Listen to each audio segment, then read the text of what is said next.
Since I found out that the servant's son liked me, I began to isolate and loathe him. Finally, I managed to find something against Jeonyu and drove him out of the house. 7 years later, the Yu family went bankrupt. In a desperate situation, I had no choice but to beg this rising business tycoon, Jeonyu. Once again, surprisingly, Jeonyu didn't make things difficult for me. On the contrary, he actually helped the Yu family out. I stayed by his side and tried my best to gradually heal the previous rift between us, until one day, an accident occurred. The car plunged off a cliff. When I opened my eyes again, I found myself back in high school, during the worst period of our relationship. At that moment, I was doing everything I could to drive Jeonyu out of the house. Look at him, he's a pervert, so shameless. How can such a person still stay in our house? Mom and Dad, kick him out now. When I opened my eyes again, my head spun. The shouts I had just made still echoed in my ears. No one said a word. The villa was filled with an eerie silence. My father and mother looked at each other, seemingly taken aback by the scene. A pile of letters was scattered on the floor. They were the love letters Jeonyu had written to me in my previous life. I suddenly remembered that this was the time when I was about to graduate from senior high school 7 years ago.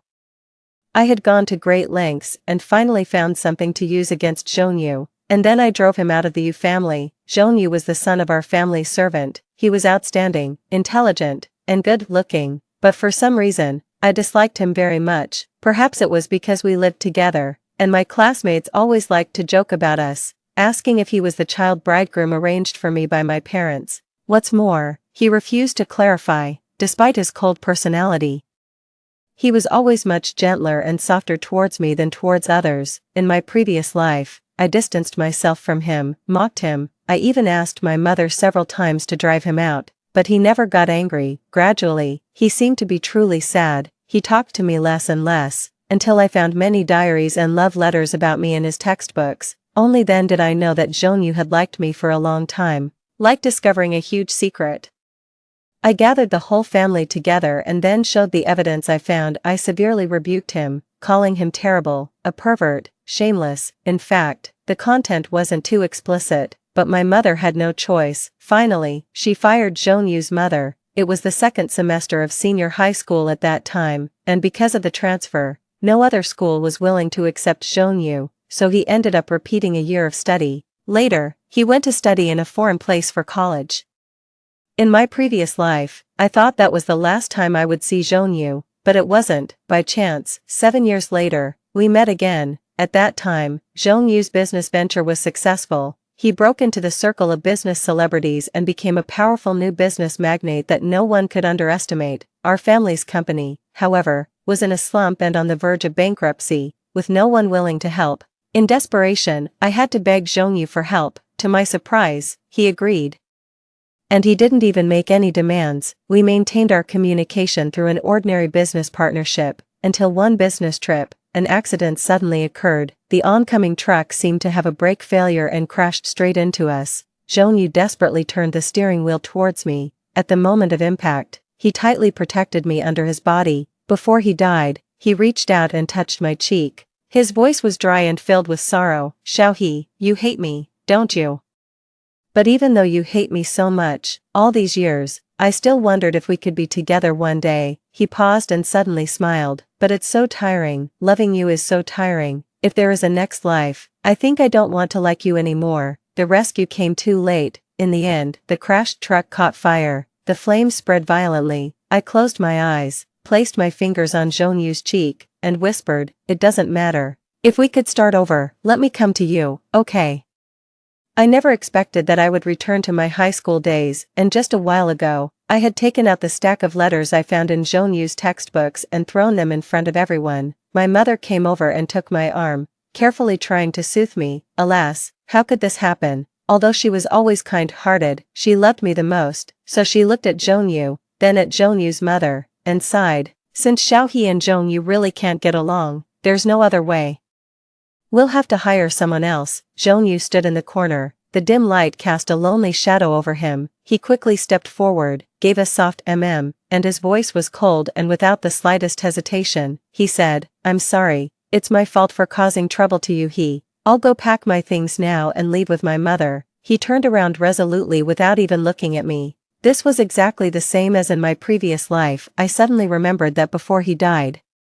He tightly held my hand and said in a very low voice, "It's so tiring, Xiaohe, so tiring. It turns out that loving someone is such a tiring thing." I quickly picked up all the letters, then rushed forward and grabbed his wrist. "Wait, Zhongyu, what I meant was just," I racked my brain and muttered softly, "it's better to focus on studying before the college entrance examination. Can we talk about this after the exam?" I lowered my voice for the last sentence, so only the two of us could hear it. Zhongyu suddenly turned his head and stared at me intently, his expression full of doubt and disbelief. After a long while, he pursed his lips and said to me word by word in a low voice, "Yuhi, I also have feelings. Why do you think that after you've trampled on my heart once, I'll offer it up again for you to humiliate?" He bit his lip, and his tone became much more decisive. "Now and in the future, I don't want to be with you anymore." In the end, it was my father who settled the matter. He thought highly of Zhongyu, not only because of his excellent academic performance, always ranking first in the grade, but also because, although he was just in high school, he had already shown great talent in business and investment. Sometimes, his sense in strategic business decisions was more acute than that of some professional managers.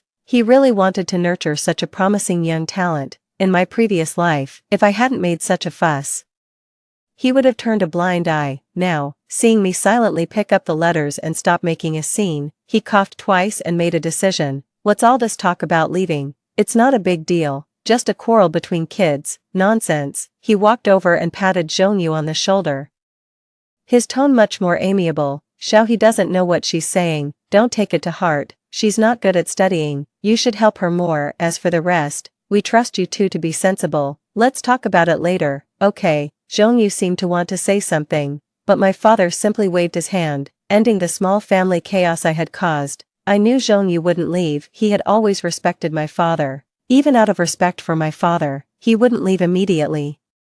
Moreover, if he left now, there were many other things to consider, such as his mother's job, his studies, and the college entrance examination. A wave of self-blame welled up inside me, overwhelming me. I thought of my previous life. After the Yu family fell, I went to beg Zhongyu for help. At that time, I was prepared to be humiliated, but he didn't do anything. After the investment in the Yu family was underway, by chance, we were both a bit drunk, and I casually mentioned Zhongyu.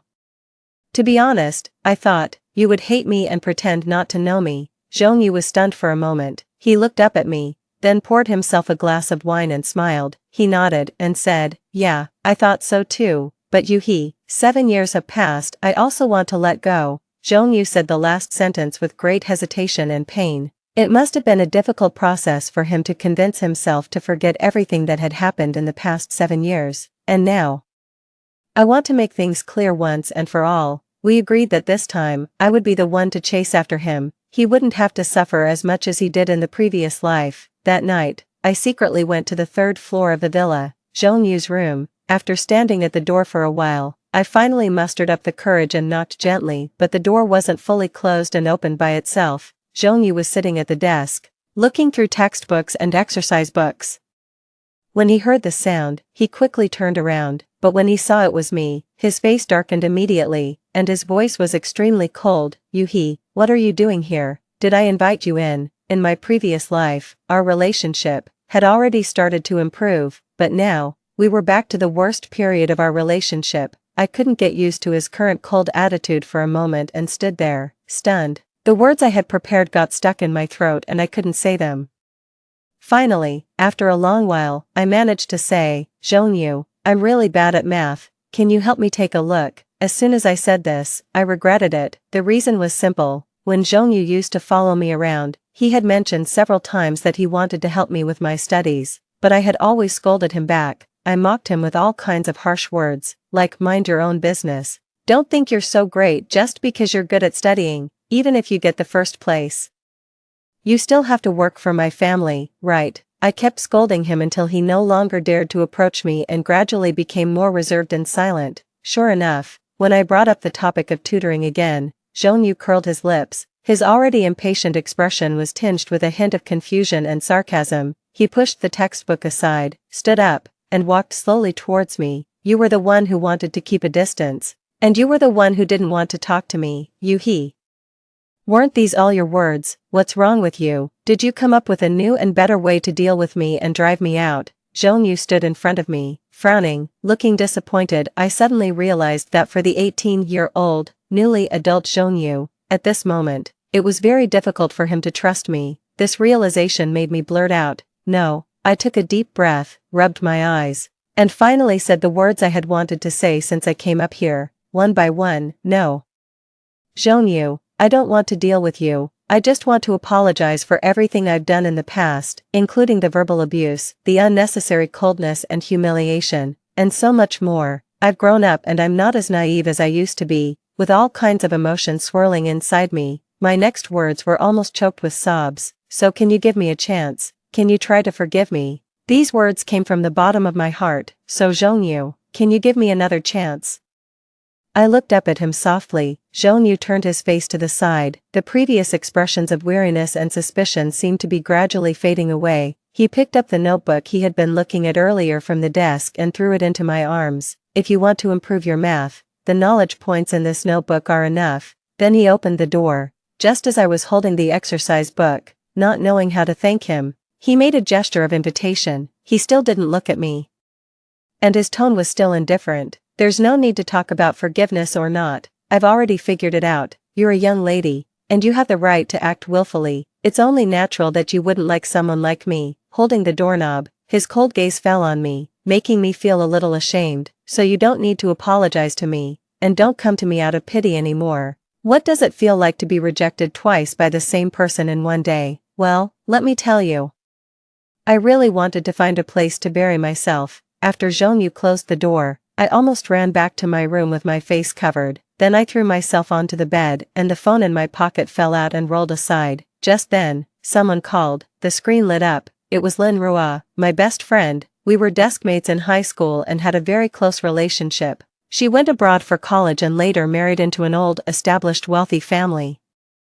I heard that the family had very strict rules for daughters-in-law, so we didn't contact each other much. When the Yu family declined, I once thought about asking her for help, but considering that she wasn't happy either, I gave up the idea in the end. Seeing her name now, I was jolted awake. I immediately sat up and answered the phone. "Yuhi, what are you doing?" Lin Rua's voice came from the other end of the phone. She was probably outside, and it was a bit noisy around her. "I'm at a bar. Xian's brother just closed a big deal and rented out the whole place. Come and have fun with us." In my previous life, I did go there, but now, just reborn and having gone through all this, I really wasn't in the mood. Lin Rua walked to a quieter place, and her voice became much clearer. "Xiaohe, what's wrong? You sound unhappy. Did something happen?" After 2 lifetimes, there are some things I can only talk to her about. After a moment of hesitation, I covered my face and let out a sigh. "Rua, do you know that Zhongyu rejected me twice today?" As soon as this name came up, Lin Rua's voice almost deafened my ears. She let out several exclamations of disbelief and asked in confusion, "Zhongyu, Yuhi, are you crazy or am I? I clearly remember that you hated him very much. Don't tell me you're that kind of heartless girl who ignored him when he was chasing after you, but then noticed his goodness when he turned cold towards you." I leaned back and closed my eyes. Damn it, why did her words hit so hard? The worst part was that I couldn't refute them. Fine, fine. I grabbed my hair, feeling resigned. I was in the wrong, but you know how terrible my language skills are. That apology was already the best I could do. I don't know what to do next. Lin Rua was silent for a moment, seemingly deep in thought, then stopped trying to apologize. "Zhongyu is willing to help you with your studies. Yuhi, isn't there anything you can do for him to fix the relationship?" What did Zhongyu need? He was excellent in studies, good looking, and the company he founded caused a sensation in the entire tech industry. He successfully became one of the new business tycoons of the next generation. His life seemed to be going smoothly, and he didn't seem to lack anything. No, there was one thing. Perhaps, I remembered that he had been planning to start a business since high school, but he had always lacked a crucial patent. It wasn't until college, when he met more people, that he learned the patent was actually in the hands of a university professor. Unfortunately, he was a step too late, and it was sold to his competitor. In my previous life, when Zhongyu and I were on a business trip and had a car accident, we were on our way to find an alternative to this patent. After all, it was still needed for the Yu Group's investment deal. now that I was back in the past and could start over. If I could get this patent first, Zhongyu's business venture would probably go much more smoothly. At least, he wouldn't have to spend time running around looking for an unproven alternative. Thinking of this, I urgently sent a WeChat message to Lin Rua, asking for help. Rua, I remember your mom is a university teacher. Does she know a lot of people in the academic circle? Can you do me a favor and find someone for me? Lin Rua's mother was a well-known professor, and she had many friends engaged in research. I guessed it wouldn't take long to find out the identity of that professor, but I didn't expect that the first person to contact me about this wasn't Lin Rua, but Xian, the neighbor who lived next door to me. Xian and I grew up together. Technically, we were childhood sweethearts, and our relationship used to be very good, but after experiencing my previous life, I really didn't want to use this term to describe him. The Xie family's business was actually a bit larger than the Yu family's. So in my previous life, when the Yu family went bankrupt, the first person I thought of asking for help was Xian, but he didn't agree immediately. Instead, he lit a cigarette and suddenly asked me a question. Xiaohe, do you know the Chen family? I'm engaged to the Chen family's only daughter. We'll get married next month. Probably. I looked up, confused. The Chen family seemed to be a prominent family from the south, and I hadn't had much contact with them, but this seemed irrelevant to me asking him for help. Right. Xian took a big puff of his cigarette, stared straight at me, and suddenly laughed. I used to think we would be together. Xiaohe, this kind of marriage is just for show. We can each do our own thing, if you don't mind the false reputation, and you're willing to stay by my side. He didn't finish his sentence because I had already stood up, picked up the coffee on the table, and poured it over his head. Xian, when did you become such a despicable person? I originally didn't want to pay attention to Xian, but after school, he directly blocked me outside our classroom. I couldn't avoid him, so I had to walk with him to the side of the corridor. Standing there impatiently, I gritted my teeth and asked him in a low voice, what exactly do you want? On the other side, Xian looked confused. He was stunned for a while, seemingly unable to understand how, in just a few days, my attitude towards him had changed so drastically. Are you upset about something? You didn't reply to my text messages, Xian complained, but he still wore that gentlemanly mask on his face. He waved a business card in his hand at me and leaned towards me with a smile. But don't be angry with me. I heard that Xiaohe was looking for someone, so I immediately asked my family to help. How are you going to thank me? I blinked and quickly understood. The business card in Xian's hand was the contact information of the professor I was looking for. Probably that night at the bar, Lin Rua had mentioned it casually, and he had remembered it. But even so, I didn't want to owe Xian a favor. Moreover, the request he made was very annoying. Isn't the son of your family's servant very good at studying? He can even predict exam questions. Why don't you get his notes, and we can study them together? Crazy, I thought with a frown. Before I could refuse, I glanced to the side. Suddenly, I saw Zhongyu. He was holding a stack of test papers. He had just come out of the teacher's office. As he passed by, his gaze seemed to casually rest on us for a few seconds, and then it moved away. I didn't know how much he had seen or heard, but his expression was as if we were the most insignificant strangers he had ever met. I didn't expect to run into Zhongyu, since school was already over. I thought he had left long ago. I pushed Xian aside forcefully and chased after Zhongyu. Zhongyu, I gently tugged at his sleeve and took a breath. Why pretend you didn't see me? Let's go home together. Being pulled by me, Zhongyu finally stopped. When he turned his head to look at me, there was a hint of weariness in his expression, and his voice was deep. What do you want? If there's nothing else, stop following me. Miss you. Isn't your childhood sweetheart waiting to walk home with you? Go to him. I was stunned. In my previous life, to distance myself from Zhongyu, even though we lived together, when the driver came to pick us up from school, I would deliberately go to the Xie family's car and let Zhongyu go home alone. Over time, he understood and would rather take the bus than walk with me. In this new life, I didn't want Zhongyu to misunderstand again, so I took this opportunity to explain clearly. I have nothing to do with Xian. I don't like him. We're not childhood sweethearts. And we're not even very good friends. He came to me because he heard from Lin Rua that I was looking for someone. Before I could finish, Zhongyu interrupted me. Why are you telling me this? Don't flatter yourself. Do you think I care about the relationship between you two? Whether you fall in love, get engaged, or get married in the future, it has nothing to do with me.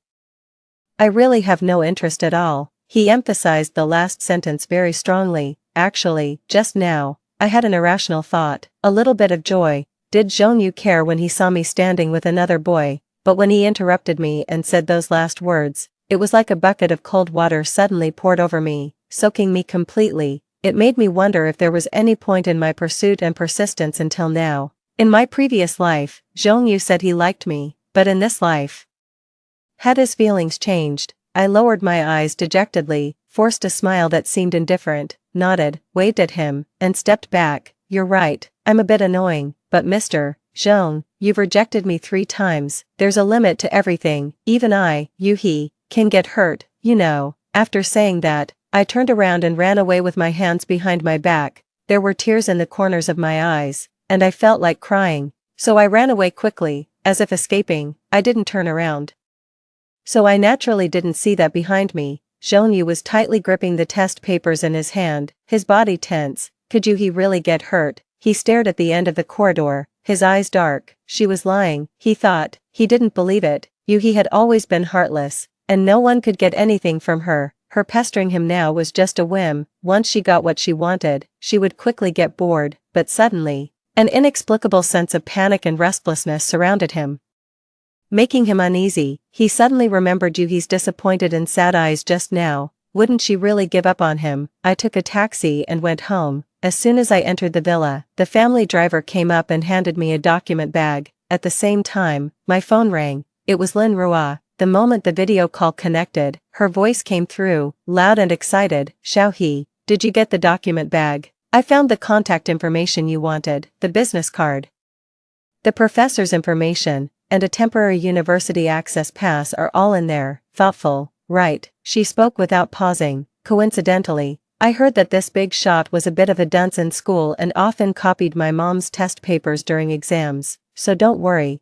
as long as it's not illegal, he'll basically help with anything. She winked at me and gave me a meaningful look. I don't believe that when Jean-Yu sees our gentle, beautiful, and lovely Xiaohe, who's going all out to think of him, he won't have any feelings at all. Lin Rua hung up the phone. I looked at my phone. Actually, I could have taken it to school tomorrow, but I don't know why. I suddenly really wanted to see him right away. Maybe it was because this phone call connected my previous life and this life. I still wanted to give myself another chance to make things clear in person. After a moment of hesitation, I stopped the driver. Can you take me back to school?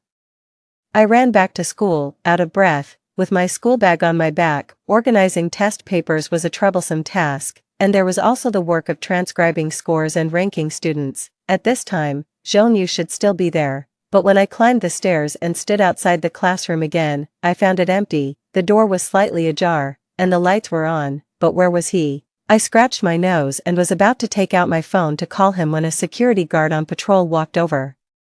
When he saw me, he frowned and asked, "Are you looking for the boy who was just in this classroom? I heard you on the phone. He's already gone down to the playground." I didn't pay attention to any phone call. I only heard the words playground. I thanked the security guard and then turned around and ran downstairs. The night was dark. Only the streetlights near the basketball hoops were on, casting a dim yellow light. Jean-Yu's tall and slender figure stood out clearly.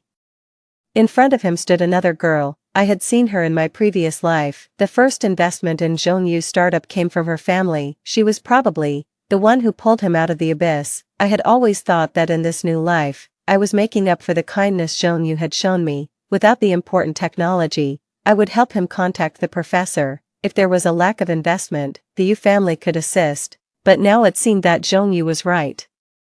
It was me who was being presumptuous. Jean-Yu didn't need me. In my previous life, without me by his side, he still lived a good life, even without the patent and the Yu family's funding. Step by step, although it was slower, he could still reach the top. In this new life, perhaps the best choice was to let him be free and not interfere with each other. Standing in the corner, my mind was filled with these jumbled thoughts, until Jean-Yu turned around. Our eyes met.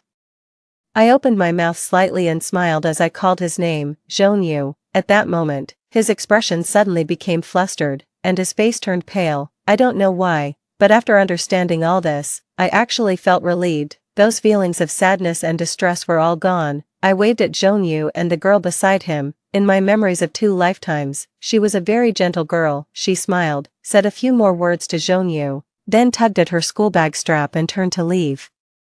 On the contrary, Zhongyu strode towards me in a hurry. He reached out his hand and then put it down, as if he wanted to grab my wrist, but I took a step back to keep a distance from him. Then, in his somewhat dazed gaze, I handed him the document bag. You probably need this. This professor has in-depth research on this technology. You can try to contact him. Zhongyu suddenly looked up. He held the document bag but didn't open it.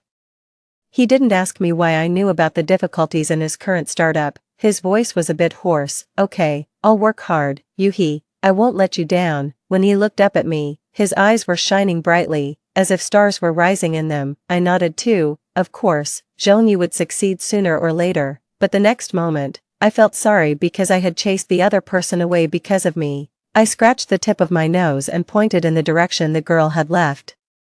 I have nothing else. Do you want to chase after her? The glimmer of hope that had just emerged faded away in an instant. Zhongyu seemed to stumble and then anxiously followed behind me. Don't get me wrong, he explained awkwardly, his voice strained. There's nothing between her and me. We just met recently because some time ago, I happened to. I interrupted him. There's no need to explain. You don't have to report to me who you date or be friends with. Then, I said earnestly, Zhongyu, I wish you success, happiness, and freedom. May all your wishes come true. After deciding to stop my presumptuous pursuit of Zhongyu, I had a sound sleep. It was the best sleep I'd had since being reborn, peaceful, reassuring, and content. When I woke up the next day and picked up my phone, I found a long string of messages from Zhongyu in our chat window, sent close to midnight. They were about the girl on the basketball court yesterday. It turned out that a few days ago, the girl's father had a sudden heart attack. Zhongyu happened to pass by and took him to the hospital. She came specifically to thank him and invited him to visit her home when he was free. I didn't know about this in my previous life, but thinking about it, it made sense. Otherwise, why would she invest in him without hesitation? There must have been elements of gratitude involved. Looking at this long explanation, I didn't know how to reply. After some thought, I put the phone down again. After all, I had more important things to do now. Study. In my previous life, my grades were mediocre, hovering around the middle of the class. I barely managed to get into an ordinary university. Logically, as someone who had been reborn, I should have forgotten all my high school knowledge. But after the Yu family went bankrupt, in order to save money to pay off debts, I didn't just rely on others for help. I took on several jobs, working long, consecutive hours. Many large companies, upon hearing that I was from the Yu family, refused to interview me out of sheer curiosity. The highest paying part-time job I found was tutoring high school students. To improve my teaching level, I stayed up late watching teaching videos, painstakingly reviewing all the knowledge points I had missed, and even studied them more thoroughly and seriously. This was why, even though the college entrance examination was just a few months away after my rebirth, I could remain calm. When I arrived at the classroom, the previous monthly exam papers were already on my desk. Zhongyu must have spent time organizing them after school yesterday. The class rankings for each subject were written in the top right corner. Lin Rua turned around from the front row, took a look, and sighed. Xiaohe, your math still isn't good. Do you want me to give you the contact information of one of my mom's students? I heard he got a perfect score on the college entrance examination math. This paper was the one I took before being reborn. My level remained the same, so my grades were naturally average. I shook my head, about to decline, when Zhongyu, carrying a stack of books, happened to pass by the aisle. His gaze casually glanced at my paper, then he stopped. You drew the auxiliary line in the wrong place for this big question. There are two relatively simple ways to solve it, and they're less likely to lead to mistakes. As if afraid I would refuse, he coughed twice and glanced at me cautiously. Didn't your father ask me to help you with your studies? Zhongyu's offer really made me hesitate for a moment. At first, I suggested he tutor me to get closer to him, but now, I weighed my options. Should I study on my own or study with Zhongyu? Quickly, I made my decision. I had my own rhythm, and following my own study habits would probably yield better results. I looked up at Zhongyu and smiled, then took out the notebook he gave me last time from my bag and shook my head. I've read this. It's really detailed and well organized. I've learned a lot from it. I think this is enough. Did you quarrel with Zhongyu? Lin Rua peeked at me curiously. A few days ago, you were all about chasing him. Now that you have a legitimate chance to be together, why are you focusing on studying instead? Lin Rua was a dance major. Her family had already paved the way for her future, so she didn't have much pressure from exams. Maybe in the past, I would have thought the same way, but after experiencing my previous life, I knew that to prevent the Yu family from going bankrupt, it wasn't just about avoiding a certain scheme from our competitors or a failed investment. More importantly, I needed to make myself strong enough to truly take over the company when my father got old. This second chance at life was like another opportunity. I rented a 24-hour study room and went there every day after school to study and do exercises. Just like when I was desperate and had nothing after the bankruptcy. During this time, I reviewed past exam papers and completed most of the well-known exercise books on the market. As the exam approached, during the final sprint stage, I opened the notebook Zhongyu gave me. It was meticulously organized, categorizing various methods, common mistakes, and even prediction questions. Most of the content targeted my weak areas. As I went through it page by page, at the end, a strangely shaped photo fell out from the loose leaf pages. It must have been put in there by accident, and its edges were slightly yellowed. I bent down to pick it up. It was a group photo of our entire class taken at the beginning of high school. Because of traffic congestion, Zhongyu and I were late and stood at the back of the class. He cut out the other classmates, leaving only the two of us. As far as I could remember, this was the only photo we had together in all those years. On the back, he wrote our names in his usual neat and strong handwriting. Yuhi, Zhongyu, meet at the peak. After the college entrance examination results were announced, Zhongyu maintained his excellent performance, ranking first in the city. It was said that the admissions offices of Tsinghua University and Peking University had already started calling him. Meanwhile, my name also shocked the whole school. As a student who usually ranked in the middle of the class, I had an outstanding performance and ranked second in the school. This score was high enough for me to choose any top major at universities across the country. The school hung up banners, and TV stations wanted to interview me about my study tips. My father was so excited that he almost fainted. He even wanted to create a big poster and send it to every employee in the company. Fortunately, my mother and I reacted quickly and strongly opposed the idea, preventing him from carrying out this impractical plan. Over the 2 lifetimes, some things had changed slightly. For example, Xian didn't perform well in this exam. In the previous life, before the college entrance examination, Zhongyu put the notes and some predicted questions he had compiled into my desk. I didn't want to look at them, and in the end, Xian took them. As a result, one of the big questions was exactly what Zhongyu had predicted, and Xian got more than 10 extra points. This time, due to those 10 points, his college application didn't meet the requirements, and he was dropped to the next batch. I heard his father was very dissatisfied and considering making him repeat a year of study. As for me, I had also decided on the university I wanted to attend. In my previous life, I studied art and design. Although I liked it, it was of little use for running the company. This time, I carefully selected a university with strong business and finance programs and went to Lin Rua's house to fill out the college application form with her.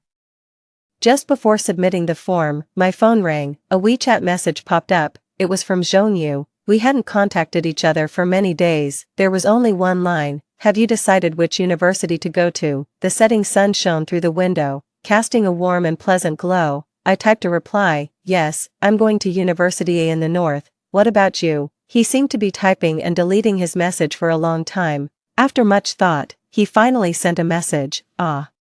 What a coincidence. I'm also planning to apply to University A. Its science and engineering programs are among the best in the country, and I'm just planning to develop in that direction. The wind blew in, and outside were large white clouds. It was a beautiful day. Okay, I replied. Let's work hard together. Zhongyu. After entering university, the company Zhongyu founded developed even faster than in the previous life. This time, more investment companies noticed him in advance and expressed their intention to invest and cooperate. He also moved his mother out of the Yu family's villa, bought a separate apartment, and hired a caregiver to take care of her. He was very busy, and we didn't see each other often, only occasionally running into each other in public classes, at grade-level ceremonies, or at alumni gatherings. Every time, he seemed to come prepared, bringing me gifts, such as newly launched products from his company or snacks and pastries his mother made at home. The most recent time was at the end of the summer vacation when we agreed to take a plane back to school together.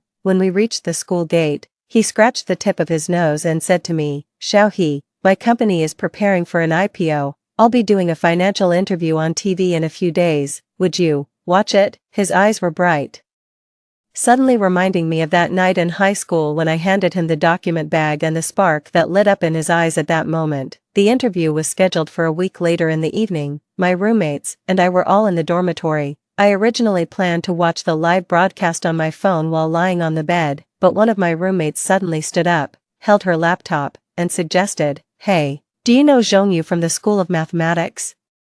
I went to a club activity and heard many people talking about him. He not only founded a company but is also preparing for an IPO. There's an interview with him tonight. Don't you want to watch? He's the most famous figure among our grade. This is a must-see. That's when I realized how famous Zhongyu had become among our classmates. The others also moved their stools closer. I was halfway up the ladder to my bed, but I had to come back down and join them. When we entered the live streaming room, the school's network malfunctioned. We spent a long time trying to fix it. By the time we finally got connected, it was already the intermission. The host, holding a small notebook, was chatting casually with Zhongyu. "There aren't many people who start a business in university, right? I heard you were the top scorer in the city for the college entrance examination. With so much talent, there must be a lot of girls who like you at school. Are you single?" One of my roommates commented while munching on sunflower seeds. The host really knows how to get to the point. So many people are curious about Zhongshan's private life. His fans line up from the School of Mathematics all the way to the auditorium. I wonder if he's not interested in girls at all. Could he be gay? On the screen, Zhongyu sat upright. He touched his fingers, thought for a moment, and then smiled. "Well, I already have someone I like.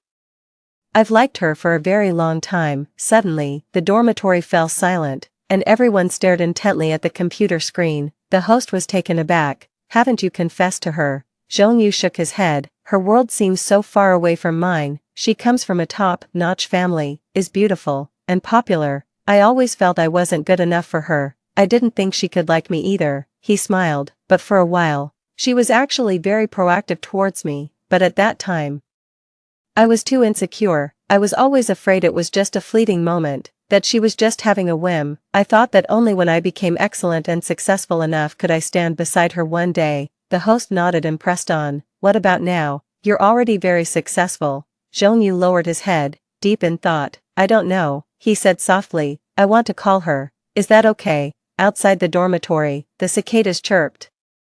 Just like the summer after the college entrance examination when he asked me which university I was going to apply to. At that moment, my phone rang. In an instant, everyone in the dormitory turned to look at me. I answered the phone, and Zhongyu's voice came through. "Xiaohe, did you watch my interview today?" I hummed an affirmation. He paused for a moment, and his voice became hoarse. "Then you must have heard what I said just now. Yuhi, would you still accept me?"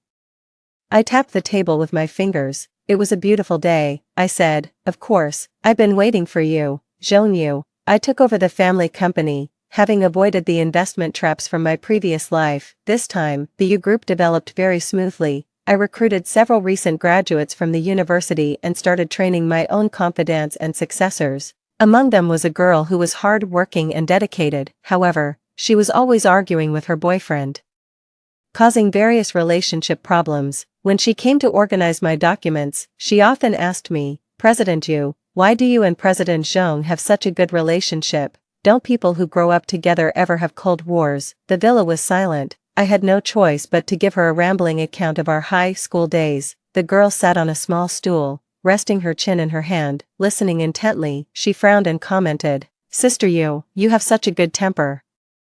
If my boyfriend said he didn't care who I was with, I'd definitely slap him twice." I laughed. "Zhongyu has already eaten his words himself." She looked at me again. "So when did you change your mind?" When did I change my mind? I knew Zhongyu well, so I was never disappointed or resentful towards him. If I had to pick a turning point, perhaps it was the day we filled out our college application forms and he said he was also going to University A. In the previous life, despite getting a high score after repeating a year of study, he went to a university in the south. I later asked him if University A was the school he originally wanted to apply to. He smiled and looked at me. At that time, I only had one thought. I felt that I had to go to the same place as you, Xiaohe. or I was afraid I would never be able to catch up with you again. Story 2, when the car accident happened.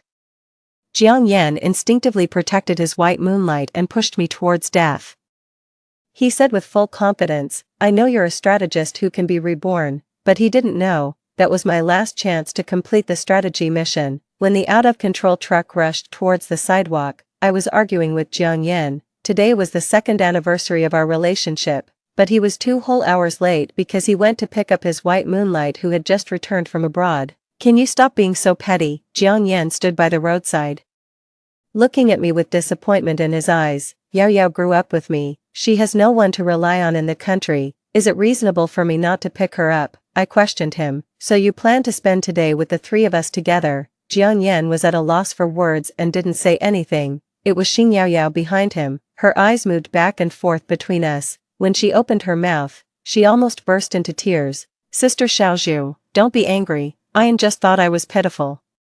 So he said he wanted to take me out for a meal. There were tears in her eyes, and she looked like a little white flower swaying in the wind. If you don't welcome me, I'll just leave. After saying that, she turned around and was about to leave. Jiang Yan was quick-eyed and stopped her. He turned back and gave me a glance, his tone warning, Shinju, if you keep acting so unreasonably, we'll break up. I was stunned. In the 2 years of dating Jiang Yan, whenever something didn't go his way, he would threaten to break up with me just like now. At this moment, the system's reminder sounded in my mind, warning, breaking up will be judged as a failed strategy mission, and once the strategy mission fails, not only will I not get the mission reward, but I will also be eliminated. Seeing that I didn't say anything, Jiang Yan smiled contentedly and came over to hold my hand. Okay, Xiaozhu, we won't break up. We'll have a meal and then send her home, okay? I dug my nails into my palm and forced a smile. Okay, perhaps thinking that he had me under control. Jiang Yan was in a good mood all the way. He put his arm around my waist, leaned down slightly, and said in a low voice, Xiaozhu, you're so good. Such an intimate gesture made Xing Yao Yao, who was following behind us, turn pale, but I didn't have the heart to pay attention to her, because before trying to win over Jiang Yan, I had observed him for a long time.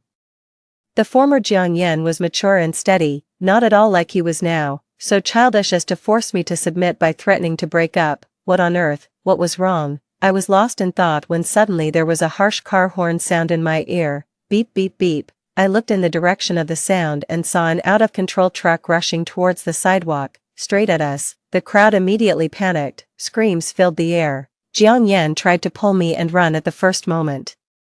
But when he turned around and saw Xing Yao Yao standing there motionless, she was crying pitifully, Ian, save me, I don't want to die. Jiang Yan panicked instantly. He instinctively shook off my hand, but he didn't control the strength well. I was wearing high heels, lost my balance, and was suddenly pushed by him. I fell to the ground and was in so much pain that I couldn't stand up. Jiang Yan. I shouted at his back with all my strength. He paused for a moment but didn't look back. He rushed towards Xing Yao Yao and took her to a safe place. Seeing that the out-of-control truck was getting closer and closer to me, everyone was running for their lives, and no one cared whether I lived or died. Bang, accompanied by the harsh sound of tires rubbing and the intense pain in my body, I clearly realized that I was dying. After the heart-wrenching pain, there was a sudden flash of white light in front of my eyes. When I regained consciousness, my soul was already floating in the air. The system let out a sigh. Host, you're dead again. Why did it say again? Because during the process of winning over Jiang Yan, I had actually died twice already. The first time was by drowning. Given a choice between me and Xing Yao Yao, Jiang Yan chose Xing Yao Yao. The second time was during an earthquake. Given a choice again, Jiang Yan still chose Xing Yao Yao. This time, in the car accident. Given a choice once more, Jiang Yan chose Xing Yao Yao. The system asked me, I advised you to change the target of the strategy before, but you didn't agree. Do you regret it now? I said, no, I don't regret it. There was a moment of silence in the air. The system was extremely angry, and its usually cold electronic voice even carried a bit of the tone of being angry at someone's failure to live up to expectations. Host, do you know that just now was your last chance to complete the strategy mission? Do you understand what the last chance means? Of course I understood. This meant that I could no longer be reborn, but I really didn't regret it. At the beginning, we made an agreement that if the strategy was successful, you could exchange for a reward. Now that you've failed, you also have to accept the corresponding punishment. I let out an sound. I asked it, what kind of punishment? Your soul will be forever imprisoned by Jiang Yan's side. As soon as the words fell, an invisible force sent me back to the scene of the car accident. The wind whistled in my ears. The system's questioning voice echoed in the air. What on earth is so good about Jiang Yan? Is he worth you wasting all your chances to stay by his side? I should have just left you alone and let you fend for yourself since I knew you were so infatuated with love. I blinked my sore eyes, remained silent for a long time, and then said softly, well, leave me alone.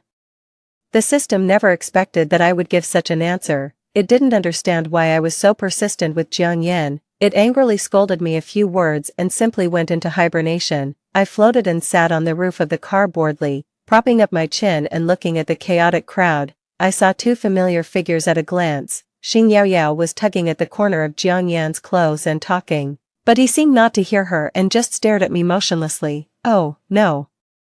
He was looking at my body that had been crushed by the truck. Everything around seemed to stand still. After a long time, he suddenly pushed Xing Yaoyao away and stumbled towards me. He even fell down on the way, and blood was flowing from his palm. My body was already unrecognizable. He just took one look and couldn't bear to look anymore. Turning his head away, I was a bit far away and saw his lips move, as if he was mumbling to himself. I quickly flew over and got close to him. But the moment I heard what he said clearly, a thunderbolt seemed to explode on my scalp. He said, Xiaozhu, you'll definitely be okay. I know you're a strategist and can be reborn. You've died twice before, and you came back to life in the end. This time will be the same, right? As he spoke, he seemed to regain his faith.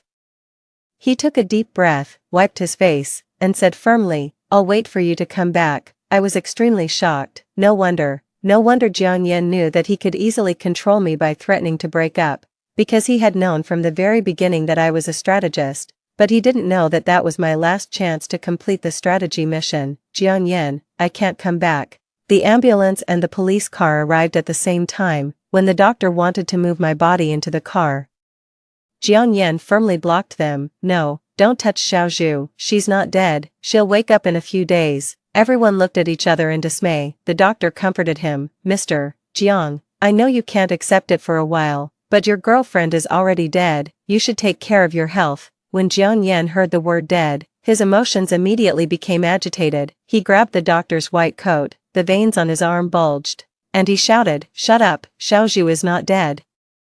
How could she die? She clearly. His voice stopped abruptly. I saw the nurse give him an injection. It should be a sedative or something similar. He let out a hiss of pain, stepped back with his hand covering his arm, and soon fainted on the stretcher bed. The atmosphere in the ambulance was heavy. No one spoke during the whole journey, until the nurse who was cleaning Jiang Yan's wound let out a gasp.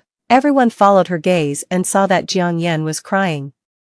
He was still in a coma and didn't have a clear perception, but the tears that spilled from the corners of his eyes had already soaked the dark stretcher bed. His relationship with his girlfriend should be really good, right? What a pity. Hearing these sighs, I couldn't help but sneer. If they had seen the former Jiang Yan, they would know how much he hated me. The year I met Jiang Yan was the darkest period of my life. My parents got divorced, and neither of them wanted me.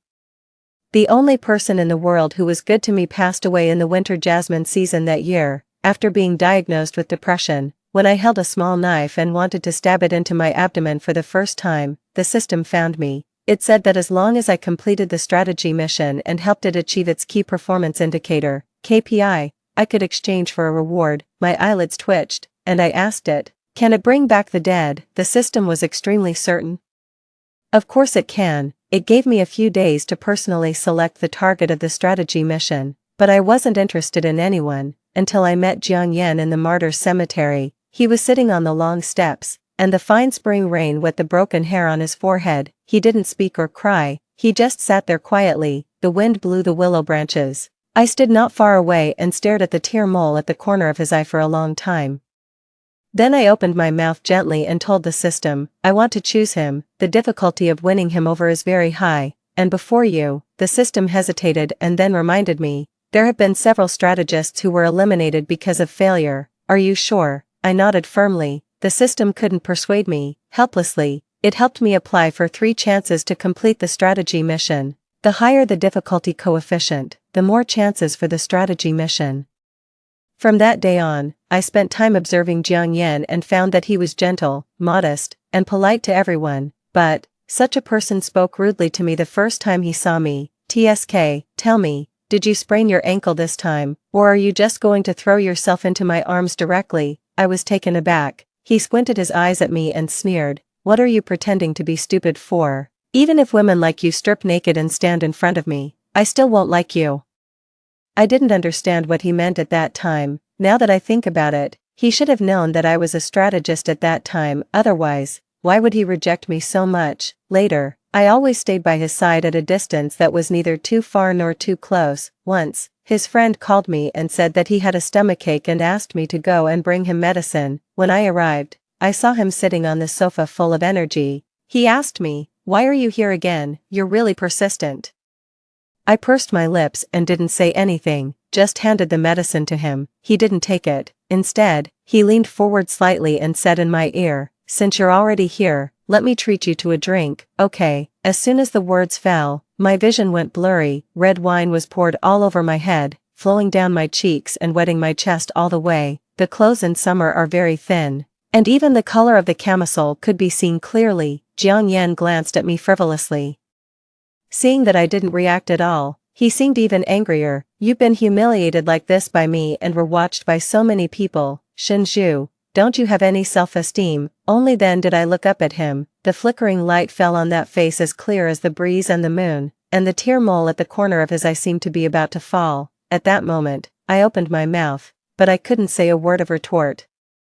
It's hard to imagine that such a person would actually agree to be with me later. It was a drag racing competition. Jiang Yan surprisingly gave me an invitation. When I arrived, I happened to see him standing on the podium, hugging two hot car model girls. Our eyes met, and he smiled at me, a very bad smile. Then, under my gaze, he slowly kissed their lips. "You want to be with me, right, now, do you still want to?" After getting off the stage, he asked me this. I wiped the remaining lipstick from the corner of his mouth and said without hesitation, "Yes, I do." He looked at me for a long time, his eyes dark and unclear. Suddenly, he grabbed my wrist, pointed at the racing car not far away, and asked me fiercely, "Do you dare to play a game of Speed of Life and Death? If you win, we'll be together." The gameplay of Speed of Life and Death is very wild. The two cars collide, and whoever breaks first loses. The whole audience was in an uproar.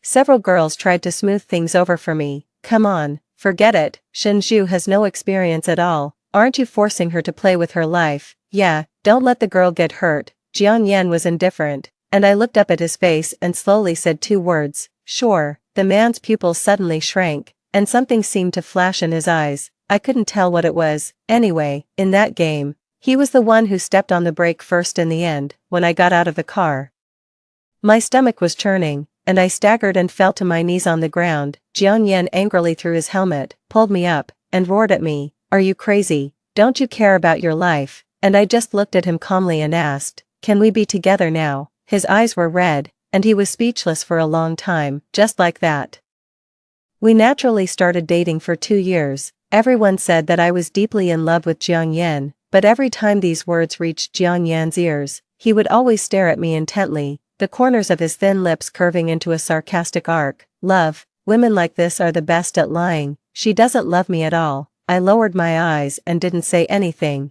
After that, he often brought women home, tested my bottom line, and always threatened to break up to force me to compromise. Later, Xing Yaoyao returned to the country. There were 3 times of choosing between 2 people. I died each time because of Jiang Yan's choice. Each time I died, the world restarted, until I used up my last chance to complete the strategy mission and could no longer be reborn. In fact, if you think about it carefully, how could the person being strategized show compassion for a strategist with false feelings when they know everything? After all, I was too naive. When Jiang Yan woke up, I was floating around boredly in the ward. The door was suddenly pushed open. Xing Yaoyao walked forward with red eyes, firmly grabbed his hand, and asked with concern, "Ian, are you feeling better? You really scared me just now." She was referring to what Jiang Yan said at the scene of the car accident, that I would wake up again, but obviously, Jiang Yan didn't want to talk to her much. He propped himself up, unlocked his phone,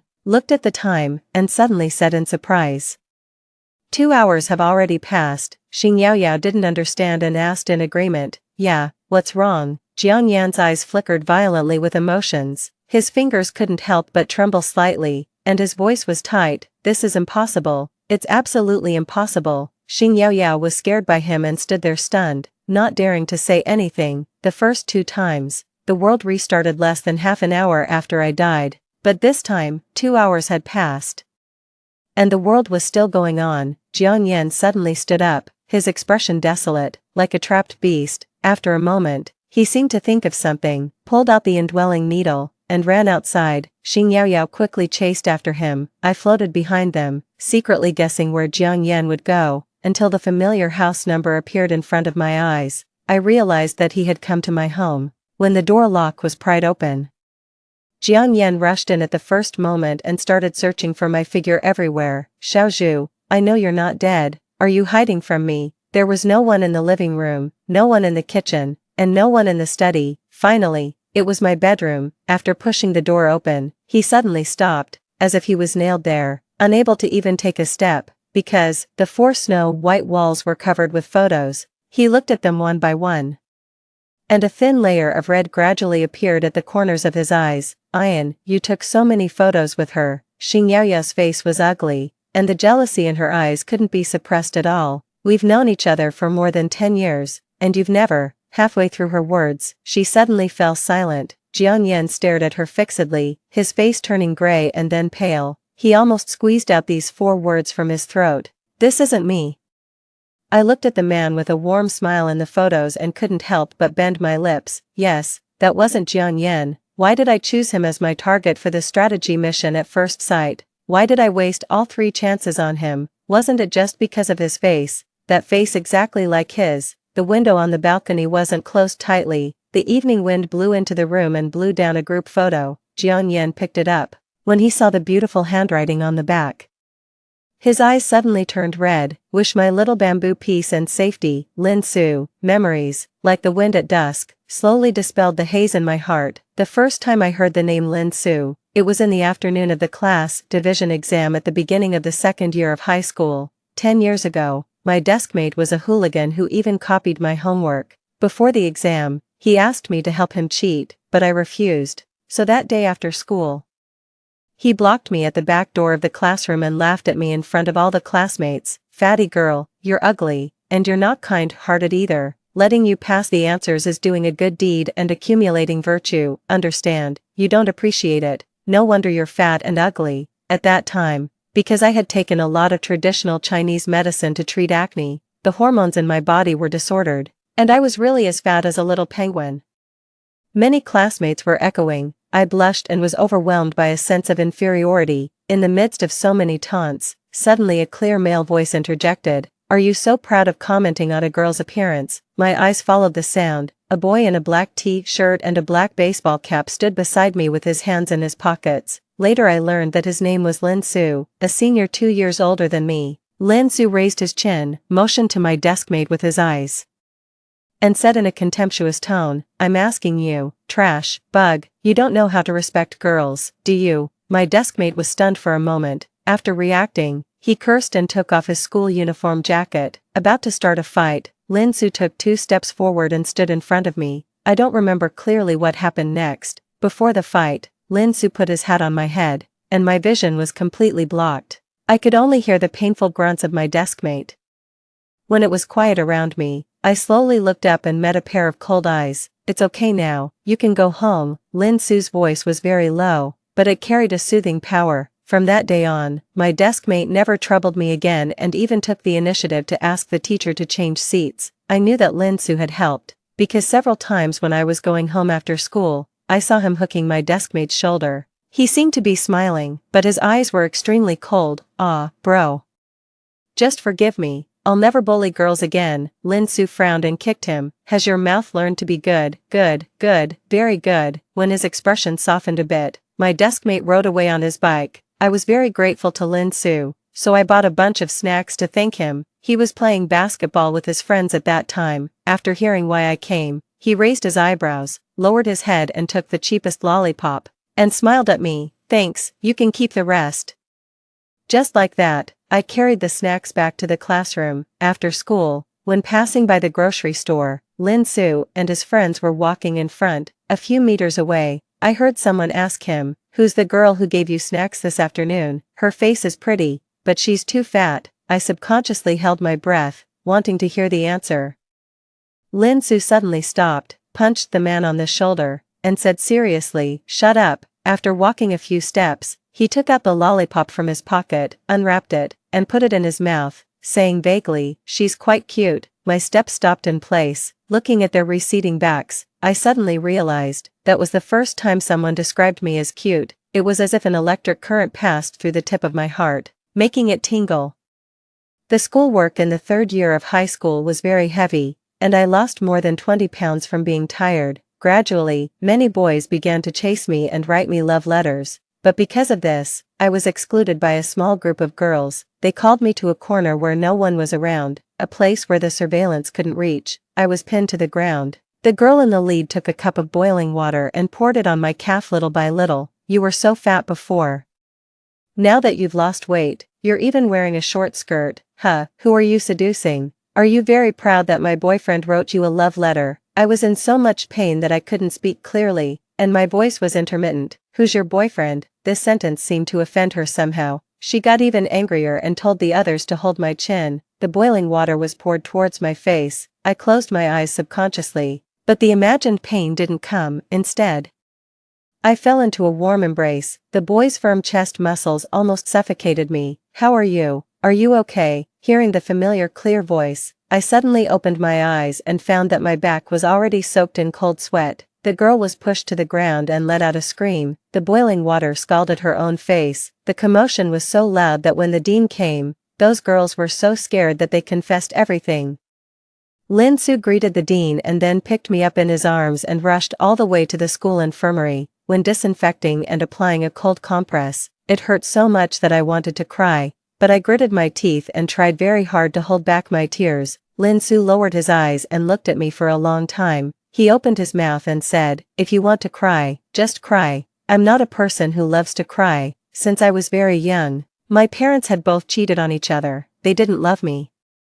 They got married just to get me a household registration. Every time I was wronged and wanted to talk, all I got in return were scoldings and rebukes. "Come on, why are you so sensitive? Isn't it just being called fat? Who hasn't been scolded? I named you Shinju, hoping you'd be as tough as bamboo, but all you do is cry. It's so annoying." Before, when I saw other children cry, their parents would come to comfort them, but if I cried, my parents would be even more annoyed with me.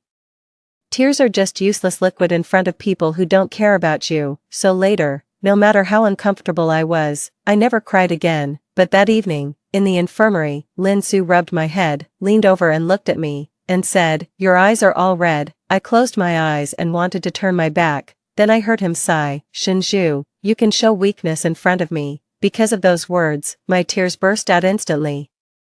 When I cried until it was getting dark and the school doctor was about to get off work, I realized that I didn't bring my wallet. Lin Su paid for me. I wrote down his phone number, added him as a friend when I got home, and transferred the money to him, but he didn't accept it for a long time until it was returned the next day. I sent a question mark. He replied immediately, "What's wrong? Why didn't you accept it? Keep it for now. Let's have a meal after your college entrance examination."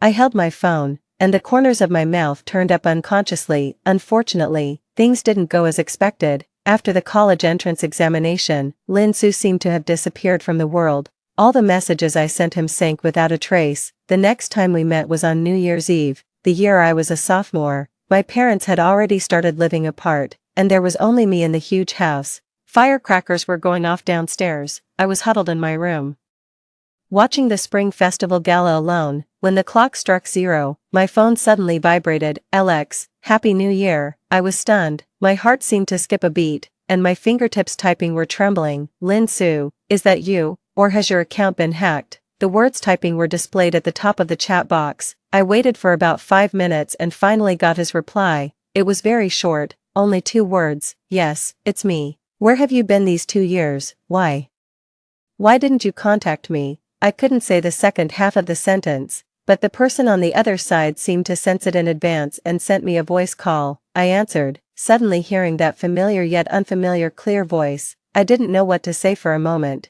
It was Lin Su who broke the silence first. He asked me to go to the balcony and face the 2 o'clock direction. I didn't understand, but I did as he said. A dozen seconds later, with a bang, a brilliant firework bloomed in the lonely night sky. The petals fell like rain, as if within reach. I kept the phone answering posture and looked up for a long time. A man's deep voice came from the other end. Sorry, I was on a mission before and my phone was handed in. I missed a lot of your messages. My breath caught. Suddenly I remembered that Lin Su studied in a police academy. Last year at this time, you wished me a happy new year. This year it's my turn. After hanging up the phone, I saw the replies from my parents. Happy New Year, Dad. Got it. Happy New Year, Mom. Busy. None of them wished me a happy new year. Only Lin Su, only Lin Su, only Lin Su, who, after being out of touch for 2 years, set off fireworks for me on New Year's Eve to wish me a happy new year. I said before, I don't like to cry,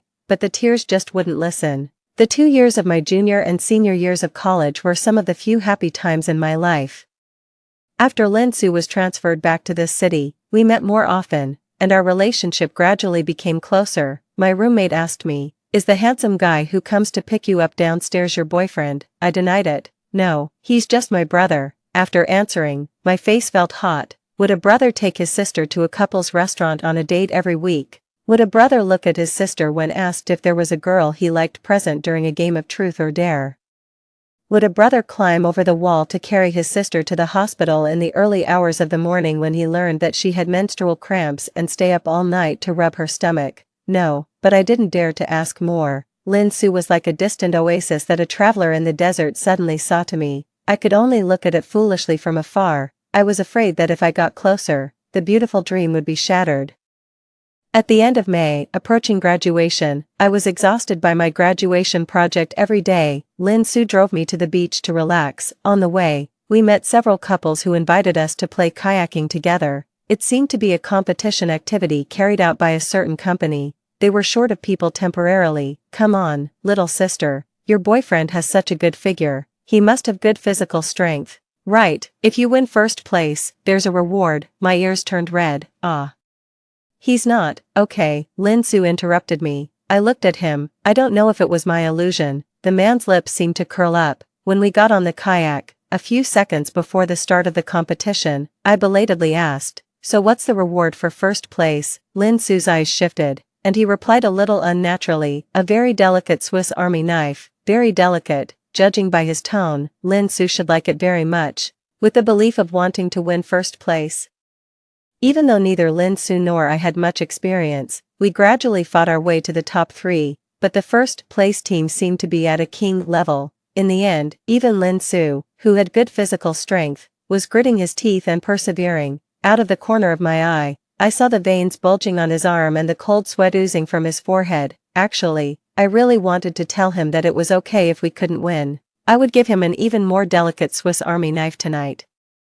While thinking, our kayak was slowly overtaking the first place team. When we passed by, the person on the opposite side suddenly let go and said to Lin Su with a smile, "Brother, you're really going all out. My wife is shy. She definitely won't be willing to kiss in front of so many people. First place is for you." I was stunned. What kiss? Wasn't it a Swiss Army knife? When I turned back and met Lin Su's smiling eyes, I realized that I had been deceived. Sorry, I had ulterior motives.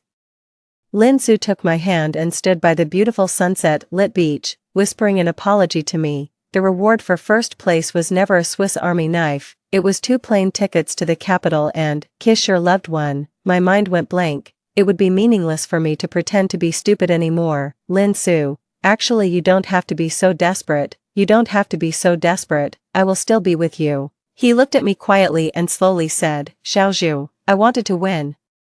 I wanted to be with you, and I also wanted to. He pursed his lips and gently held my face. Kiss you. Thump thump thump. My heart almost jumped out of my chest. Lin Su tilted his head and kissed my forehead piously. The picture was frozen at this moment. Xiaozhu, I'm holding your hand. Being Lin Su's girlfriend was a very happy thing. He was always gentle and always emotionally stable. No matter how many conflicts there were between us, the first one to give in was definitely him. Alas. Little ancestor, I was wrong, please talk to me. When I received this reconciliation text message, I was standing at the entrance of the police station, bringing medicine to Lin Su. Lin Su had a bad stomach and often had stomach aches. When he got off work and came out with his colleagues, when he saw my figure, his eyes lit up, Xiaozhu. But before he could reach me, the corner of his clothes was grabbed by a female colleague, Axu. My car broke down, can you give me a ride? I stood there, looking at them with interest. Lin Su frowned and pulled his clothes back from her hand, then waved back. Luo, you take her. He lives in the opposite direction from my home. The female colleague bit her lip and asked pitifully, are you afraid that Sister Xiaozhu will misunderstand? I can explain it to her for you. Lin Su raised his eyebrows, and a look of impatience appeared in his eyes. Sorry. I don't have the habit of spending anniversaries with 3 people. I couldn't help but laugh. The female colleague was left embarrassed and soon left. Lin Su opened his arms and walked towards me, hugged me, and spun me around on the spot. My time is precious, I can only use it to accompany my girlfriend. I was ticklish and gently dodged. Didn't you say you had a stomachache? Take the medicine first. He opened the car door, protected my head, and carried me into the passenger seat, smiling and saying, I don't feel the pain when I see you. Lin Su started the car, looked straight ahead. And when the traffic light stopped, he suddenly handed me a bunch of champagne roses. I bought it casually during my lunch break, thought I had to coax you since I made you angry. After handing it to me, he raised his hand and rubbed the tip of his nose, as if he wanted to sneeze but held it back forcefully. I sensed something was wrong. I lifted the collar of his shirt, and sure enough, saw a large patch of red rashes. You idiot. You're allergic to pollen. Are you trying to kill yourself? I urged him to go to the hospital. The young doctor who received us looked at him with a smile. Allergic for love, amazing. I blushed and turned my head away, but heard Lin Su say generously, that's right, she's my whole world. Everything between Lin Su and me was so smooth that it felt unreal. Our innocent first love had no absurd mistress, no misunderstandings, no cheating, and we just walked all the way to the engagement. Lin Su took marriage leave in advance to accompany me to Suzhou. I don't know why, but recently my heart has been vague pain off and on, as if I was about to lose something important. I was very uneasy. When we went to Shiyuan Temple to ask for a peace talisman, I knelt in front of the Buddha, kowtowed 3 times, and clasped my hands together, closing my eyes to pray. I hoped that Lin Su would have a safe and smooth life, full of happiness and no worries, as if there was a telepathy. I looked back and happened to meet his eyes. Lin Su stood under the Bodhi tree full of red silk, smiling at me with his eyes bent. At that moment, I thought that if there really was a God, he must be able to hear how much I liked Lin Su. We walked out of the temple hand in hand. A little girl politely stopped us and handed us a group photo. I saw you 2 looking at each other just now. It was so artistic. So I took a photo and gave it to you. Lin Su thanked her with a smile and put that photo in the pocket closest to his heart. On the second day of the marriage leave, Lin Su received a call and left in a hurry. He hugged me tightly and said, Shinju, when the mission is completed, I'll marry you. Before I could say anything, the door was closed. The summer evening wind rushed into the room, but I inexplicably shivered. In the next 6 months, Lin Su lost contact again. Soon it was the end of the year again. Just like a few years ago, I huddled in the huge room, watching the Spring Festival gala. My phone rang. I answered it. Fireworks exploded outside the window, and it was also very noisy on the other end. There were the sounds of firecrackers, curses, screams, and even gunshots, all mixed together. After a pause, he softly called my name, Xiaozhu. My tears immediately flowed down. Where are you? Are you okay? Are you hurt anywhere? He avoided answering, his breathing heavy. Are the fireworks beautiful this year? Yes, but unfortunately not as good as the ones you gave me that year. When I was 20, Lin Su once set off fireworks for me. The wall clock ticked, and the hour hand pointed to 0. He interrupted me, Xiaozhu.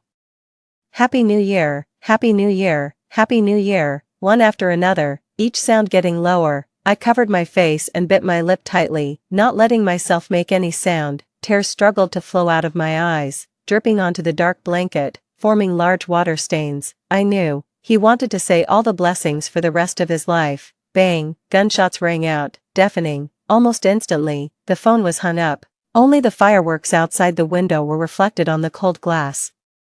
flickering on and off, endlessly. I knelt on the ground, sobbing uncontrollably. Lin Su, you lied. You clearly said you would accompany me for a lifetime. You clearly said you would marry me after the mission. You lied. You liar. Liar. When I saw Lin Su's body, I could hardly breathe. It was as if someone was choking my throat tightly, like a piercing pain as a needle pierced my skin and oozed blood, painful to the point of numbness. Wake up, Lin Su. Don't sleep. Get up, okay? No one answered me. I held his cold hand and kept rubbing it. It should be able to warm up. Luo's eyes were red with tears, choking as he said, Sister-in-law, I'm sorry. The day of the arrest was going smoothly at first, but those damned people actually carried guns with them. Captain Lin was shot and forced into the forest by them. When we arrived, we found that he had killed several drug dealers, but he himself, he couldn't continue. He tremblingly handed Lin Su's hangover to me. The peace talisman pierced by a bullet hole, the photo stained with blood, and on the back of the photo, a line of words was written at some point, wish my little bamboo peace and safety, Lin Su. How ridiculous. The person who wished me peace finally didn't get peace. I don't know how I got home, nor how I endured until Lin Su was buried. There was no name on his tombstone. Every day, I just sat on the steps of the martyrs' cemetery, looking at that square tombstone.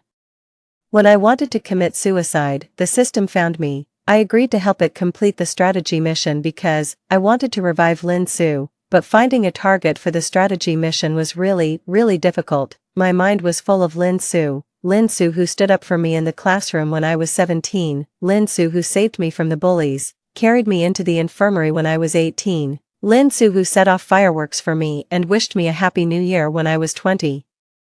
Lin Su who kissed me by the sea and confessed to me when I was 23, Lin Su who would send me flowers to coax me even though he was allergic when I was 24, Lin Su who smiled at me under the Bodhi tree in Jitai Temple when I was 25, and finally, Lin Su who was lying underground, lifeless, when he was 26. How could I forget him? So when I saw Jiang Yan for the first time, I decided to choose him. Only by looking at this face that was exactly like Lin Su's day and night could I have the motivation to live. It was very despicable, right, but at that time, I was really on the verge of collapse. I would go crazy if I couldn't see that face. So all your previous actions of being a love-struck fool weren't for Jiang Yan. The system, which had been dormant for a long time, suddenly spoke again. But for Lin Su, I nodded. At the same time, Jiang Yan, who had learned the truth, started to go crazy in my apartment. All the photos of me and Lin Su were torn off one by him and thrown into the trash can. His eyes were red, and he pressed the lighter, coldly watching the dancing flames lick the photos inch by inch. I was extremely angry and rushed over to stop him, but as soon as my fingers touched his body, they passed through suddenly. It's no use, host, you're already dead. Yes, I was just a soul and couldn't reach the physical object at all. In despair, the system gave me an idea. I can self-destruct, to exchange for one last chance for you to complete the strategy mission. I was stunned, my lips trembling as I asked, why? It was silent for a moment and then replied, because your lover is a hero. A hero shouldn't end up as dry bones in the less. He should be alive and enjoy a happy and fulfilling life. Almost instantly, my eyes filled with tears. My consciousness was gradually stripped away, and that white light appeared in front of my eyes again. The system's voice was getting farther and farther away. In the end, there was only a murmur. Host, this time, it's really the last time. I wish you all the best. Bring Lin Su back safely. When I opened my eyes again, the world had restarted. The familiar apartment environment gave me a bit of a sense of reality. I propped myself up and saw that all the photos on the wall were still intact. So I couldn't help but let out a sigh of relief. My fingertips gently caressed Lin Su's face. He smiled so gently at me. Suddenly, there was a violent impact sound at the entrance. The door opened. It was Jiang Yan. He should have run here, right? His hair was messy. The moment he saw me, he grabbed my wrist and asked, who is he? Shinju, are you using me as a substitute? I smiled, unable to control myself. My fingertips brushed across the tear mole at the corner of his eye. Jiang Yan and Lin Su looked so alike. Even the position of this tear mole was exactly the same. After not getting an answer from me for a long time, the strength in Jiang Yan's hand gradually increased, and his eyes gradually turned red. You know what? At first, I really hated you. I hated your scheming approach, your false concern. Do you, as strategists, even consider me a person? We've a beautiful dream for me. Deceive me into falling in love with you. And then throw me away like trash, finally tell me that it was all fake. He shook my shoulders vigorously, I couldn't stand it, and my back was pressed against the wall. I thought you were different from them. Because no matter how much I humiliated you, how much I made things difficult for you, the way you looked at me always had deep love in it, so that last time, I was really about to fall in love with you. His hands were propped on both sides of me. His right hand clenched into a fist and slammed hard against the wall. His voice was so trembling. I thought you were dead. I rushed into your house like crazy, but then I saw, He grabbed my wrist, pushed open the bedroom door, and pointed at the photos all over the wall, laughing wildly, his eyes getting redder and redder. Is it fun, Shinju? Tell me, is it fun to play with other people's true feelings? I really hate you, because you're more despicable than them. I was pushed to the ground, the cold tile scratched my palm, blood dripped down, staining the ground red. It hurt so much, but I had already cried so much that I couldn't cry anymore. Speak, who are you looking at through my face? I slowly propped myself up, looked up into his eyes, and replied word by word, my lover. He suddenly fell silent, his face was so pale that it was almost colorless, and his eyelashes were trembling uncontrollably. Fine, you really have something. He slowly turned his back, raised his hand to wipe his eyes. When he turned to me again, he was full of hostility. He pinched my neck. Since that's the case, I'll kill you and let you go down to accompany him. How about that? I closed my eyes and didn't struggle, letting him tighten his hand vigorously. Cough, cough, actually. I should have died a long time ago. I should have died in that car accident. It was the system. The system sacrificed itself to let me be reborn. Jiang Yan didn't say anything, just gritted his teeth and looked at me. His eyes were so terrifying that he seemed to want to tear me apart. I thought I might have let the system down. Jiang Yan really hated me. My chest was very stuffy, my throat was hoarse, and I gradually couldn't make a sound. I was so breathless that I was about to suffocate. Suddenly, that hand let go of me. Jiang Yan clamped my chin. When he spoke, his voice was extremely cold. I suddenly changed my mind. It's really boring to let you die so easily. It's better to keep you by my side and let you witness your own death. I was imprisoned in Jiang Yan's private villa. He was a completely different person from Lin Su. I could always tell who was who clearly, if Lin Su was the moon hanging high in the sky. Then Jiang Yan was a wild and unruly lone wolf. He locked me in the room, except for bringing 3 meals a day. The door was always tightly closed. At first, I refused to eat no matter what. Jiang Yan squatted in front of me, his fingertips pinching a photo of me and Lin Su. He took out a lighter from his pocket and pressed the switch. The flames leaped across the edge of the photo. Every time you go on a hunger strike from now on, I'll burn a photo, until all the photos are burned. I struggled to rush over, but my wrist was firmly grasped. Jiang Yan did what he said. I watched helplessly as several photos turned to ashes. Those were my only memories. I didn't dare to go against Jiang Yan anymore. I don't know if it was my illusion, but after I ate on time, he visibly relaxed. Occasionally, he would also be merciful and take me out, but every time on such occasions, there were other women around Jiang Yan. If you looked carefully, you would find that they all looked a bit like me, just like he was taking revenge on me for using him as a substitute. I could only pretend not to see. Time passed day by day, counting the days. Xing Yaoyao would return to the country today. The choosing between 2 people was about to start again, but this time, I was really tired. I lay on the cold floor, staring at the ceiling in a daze. I was thinking that if Jiang Yan still chose Xing Yaoyao, then after I died, could I see Lin Su? Could we still be together? Then let me die. When this thought came to my mind, I was surprisingly calm. The only thing I felt guilty about was the system. It sacrificed itself, but I was so useless. There was the sound of a car engine downstairs. Along with it came the girl's soft coquettish voice and the man's doting response. A thunderbolt split the sky outside the window, and a thick tree crown was split in half. The door of the room was pushed open. Xing Yaoyao walked over and kicked me on the ground with her toes, sneering at me. I looked at the window with empty eyes, until the lightning struck the villa. All the lights in the room went out, and thick, choking smoke kept pouring in. The roof beam suddenly fell, trapping me and Xing Yaoyao in the corner. I thought I finally knew how I was going to die this time. The fire was raging. In a trance, I seemed to see Jiang Yan rushing into the room. His clothes were messy, and he was in a panic. After looking at me, he didn't stop and went straight to the dying Xing Yao Yao. For the last time, he still chose her. I closed my eyes in despair. It seemed that someone turned around and rushed towards me. A pair of hands steadily supported my waist. Shenju, why do you have to be a strategist? Why do you have a lover who died on duty? These days of torturing you, I feel like I'm going crazy too. Jiang Yan patted my face. I really wanted to open my eyes, but my eyelids were so heavy. Your lover's name is Lin Su, right? To be honest, I'm so jealous of him. Just now I was thinking, if it were him, he would definitely rush towards you the first time, right? The man's fingers stroked my neck and touched my face. After a while, he sighed softly. You're safe now. I should go back and save Yao Yao. The fire is quite big. Do you think if I don't come out, it would be okay? He let out a low laugh and answered his own question.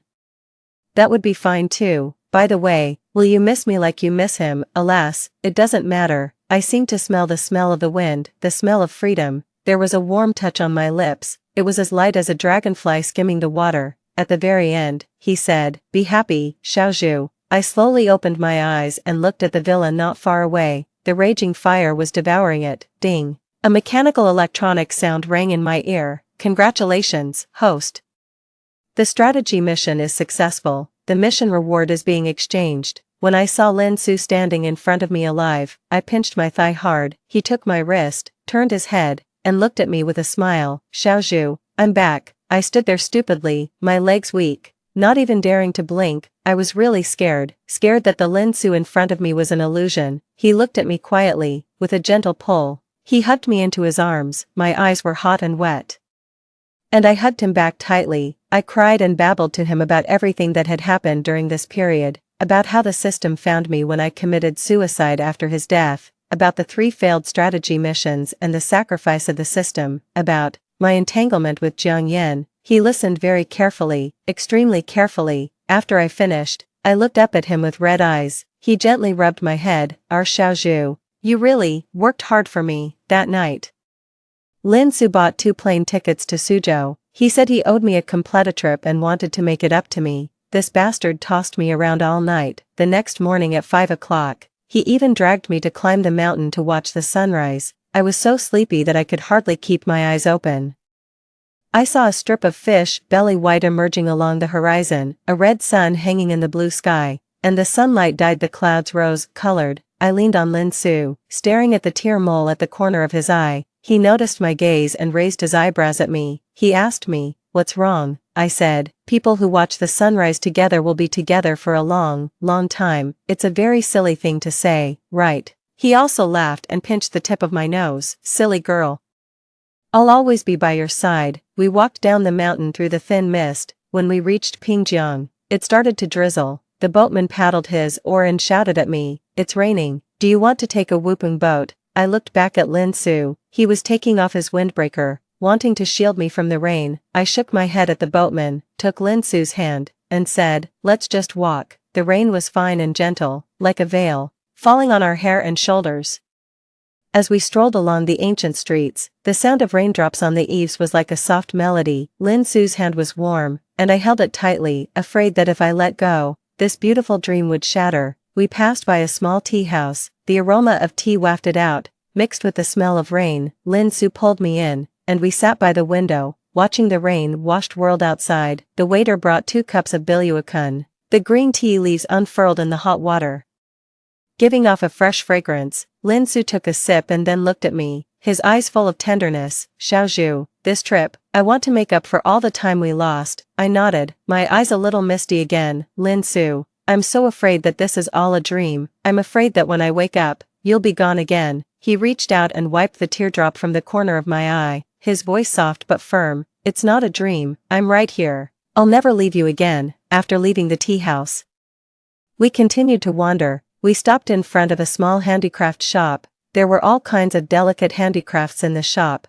and my eyes were immediately attracted by a pair of bamboo-shaped pendants. Lin Su noticed my interest and went in to buy them. He put one around my neck and put the other in his pocket. Now, we're connected, no matter where we are. As the day gradually turned into evening, the lights in the ancient town were lit one by one.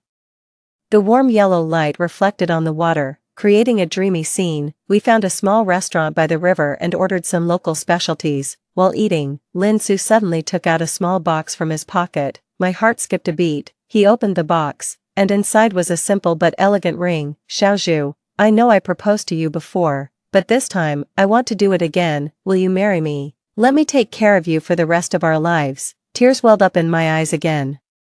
And I nodded vigorously. Yes, I will. He gently put the ring on my finger, then leaned over and kissed me. At that moment, the world around us seemed to fade away, and there were only the two of us, in this small corner of the ancient town, surrounded by love. The days that followed were like a beautiful poem. Lin Su and I traveled to many places, making up for all the missed moments. Everywhere we went, we left behind our laughter and sweet memories. One day, while we were lying on the beach, watching the sunset, I suddenly thought of Jiang Yan. I knew that I owed him an apology, but I also knew that I could never repay him for what he had done. Lin Su seemed to sense my thoughts. He took my hand and said, Xiaozhu, everyone has their own destiny. Jiang Yan, he made his own choices. And you finally found your happiness. I turned to look at him, and in his eyes, I saw my own reflection, as well as a future full of hope. With Lin Su by my side, I knew that no matter what challenges lay ahead, we could face them together, because our love was like a lighthouse in the vast ocean, guiding us through the darkest nights and towards a bright future. Story 2. After returning to the Zhou family from the orphanage, Zhou Yuanma refused our arranged marriage because he was concerned about his childhood friend. When she came to me, I tried to reassure her, the marriage is just for business. It will be in name only, and within 3 years, he will be free again. But she didn't believe me and chose to be with someone else. In the end, she became a mere plaything and died from abuse. Later, Zhou Yuanma took over the Zhou family business. He began to pull his investments from our company, pressuring me to desperate measures to secure funds. Unwilling to endure humiliation, I jumped from the balcony. When I opened my eyes again, I was back to the day she came to me. After 3 years of marriage, I never thought that the person Zhou Yuanma hated the most would be me. Just last night, under the glow of the crystal lamp and by the light of our glasses, we shared a smile. I toasted to his hard-earned success in taking over the Zhou group, and to the unspoken understanding and support we had for each other over the years. I had finally acknowledged in my heart that he was the right person for me. I thought our future would be together, growing old side by side. But the very next morning, the whole city's media was reporting that the Zhou family had withdrawn their investments from the Qiao family. The model couple that we were known as for 3 years was heading for a split. Early in the morning, my phone wouldn't stop ringing. Company shareholders, media journalists, friends, and relatives were all asking me, what happened? The stock market plummeted as soon as it opened. From disbelief at first, I finally had to accept that it was Zhou Yuanma. He was targeting the Qiao family. He was targeting me, but why? I couldn't understand. It wasn't until the evening that Zhou Yuanma barely responded with a message. It was a room number and a location. I rushed there, wanting to confront him, only to find not just him but other men in the room. As the door closed, I saw on a small table by the bed a row of unspeakable tools. Zhou Yuanma had a cigarette in his mouth. His expression was cool and his smile chilling. His next words were colder than his smile. Since we're married, I've arranged for you to meet a few executives. Take good care of them, and money won't be an issue. For a moment, I thought I had misheard. Then, I felt as if a bucket of cold water had been poured over me. I trembled all over. Zhou Yuanma, have you lost your mind? His gaze shifted slightly but remained unfathomable and extremely dangerous. Realizing something was wrong, I tried to leave but was surrounded by walls of people. Their faces flushed, their smiles wicked. Their vulgar words forced me to keep stepping back until my back was against a cold, hard railing. There was no escape. Why? My eyes welled up, and I nearly bit through my lip. Zhou Yuanma dismissed my predicament with a stern face and a cold snort. He said, Xiao Shiyang, Miss Qiao, what makes you think you're more noble than Yining? What she has been through, why can't you? Yining, Qi Yining. My head exploded with a bang. A strong, complex, and utterly ridiculous emotion filled my chest. I even laughed out loud. So, was he avenging his childhood friend? He actually blamed me for Qi Yining's death. Zhou Yuanma, are you stupid? That was her own choice. I tried to convince him, but he ruthlessly cut me off. Enough. A storm was brewing in his dark eyes. My dignity wouldn't allow me to beg him, especially since I wasn't in the wrong. Is there nothing to discuss? Zhou Yuanma arrogantly raised an eyebrow. his tone scornful. Do you think you're in a position to negotiate with me now? He was intelligent and resourceful. This was not just revenge for one night, it wouldn't end so easily, and for this night, I didn't want to comply with his wishes. Mimicking his disdainful posture, I smirked. You really are a fool. Then, amidst his astonished gaze, I forcefully leapt over the railing and tightly shut my eyes. I jumped. Miss Chiao, are you listening to me? The intense whistling sound by my ear suddenly ceased, replaced by a gentle female voice, who was speaking. My confused gaze shifted from the water in my cup to the person sitting across from me. She had a delicate and pretty face, the kind people describe as a first love face online. No wonder Zhou Yuanma kept her in his heart, unforgettable. If it weren't for seeing Qi Yining again, I would have forgotten her later pretense of climbing the social ladder and her arrogant demeanor toward me. Miss Chiao, pretending to rub my temple, I tiredly said, sorry, I was busy late last night. Miss Chiao has worked hard. Qi Yining bit her red lips, her eyes brimming with tears. After a quiet moment, she spoke again. Mo and I shared hardships in the orphanage. Growing up together, he's the person I rely on the most. I'm not as good as Miss Chiao in every way, he's all I have, so, Miss Chiao, could you please not marry him? I was once moved by their bond when I heard the same plea before, but born and raised in a wealthy family, to me, the least significant thing was this romantic love. My marriage would inevitably be based on maximizing benefits, so, I could only placate her subtly. The marriage of business is nominal. He'll be free in less than 3 years.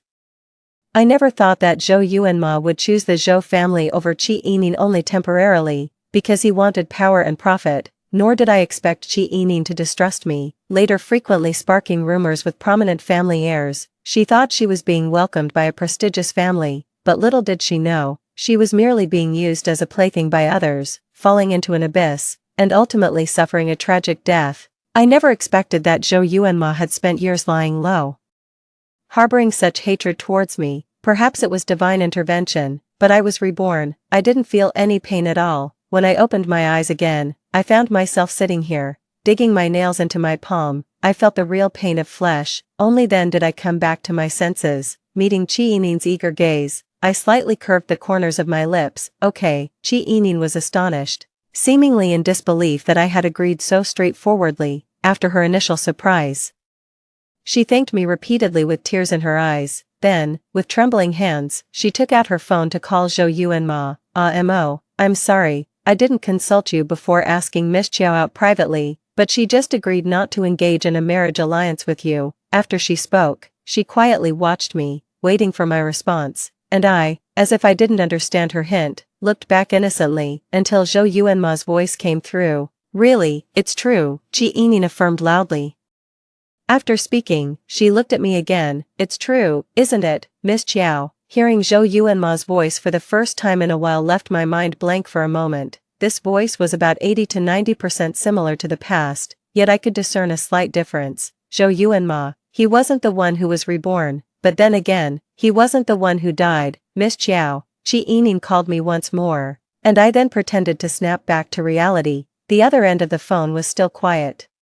Seemingly waiting for my response, with a slight smile, I said nonchalantly, it's true, I wish you both the best in advance. In this life, I will let you have your way, let's see how far you can go, but my heart will always belong to me alone, even if it once beat for Zhou Yuanma. That was only during those fleeting moments of warmth. It doesn't belong to the Zhou Yuanma of now, nor to the Zhou Yuanma of later. Qi Yining nodded at me, having achieved her goal. Then, while excitedly talking on the phone, she walked away. After she left, I sat in the cafe for a long time. Only when the water in my cup had completely cooled did I seem to sort out my past and present lives. When I stood up, my legs were somewhat numb, but just then, Zhou Yuanma's call came through. I stared blankly at the flashing number on the screen, took a deep breath, and answered. The next second, the man's clear voice came through. Zhou Yuanma asked me, did you really agree with Yining to not enter into a marriage alliance? I paused, a cold laugh rising in my heart. What do you mean by that? Was he worried that I would go back on my word,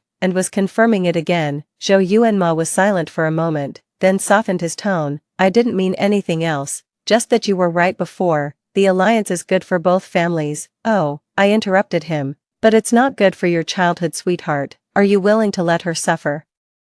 Zhou Yu and Ma fell silent again. It had to be said, Qi Yining holds a very high place in his heart. However, the memory of those greasy, disgusting eyes in the hotel room and the feeling of desperation when being coerced brings a surge of hatred within me. I clenched my fists tightly, struggling to control my emotions, and kept my voice steady. I will leave it to you to clearly explain to the family elders about rejecting the arranged marriage. This time, I will also make my stance clear to them.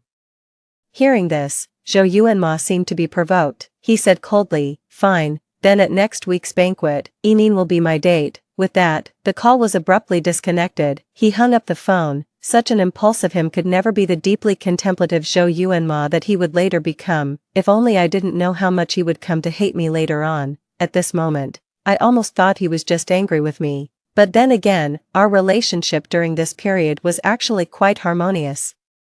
After all, it had been half a year since he returned to the Zhou family. Over these months, the elders had overtly and covertly found reasons for us to interact, and I had come to understand him somewhat. Occasionally, his insights at work impressed me. Zhou Yu and Ma is intelligent and learns quickly.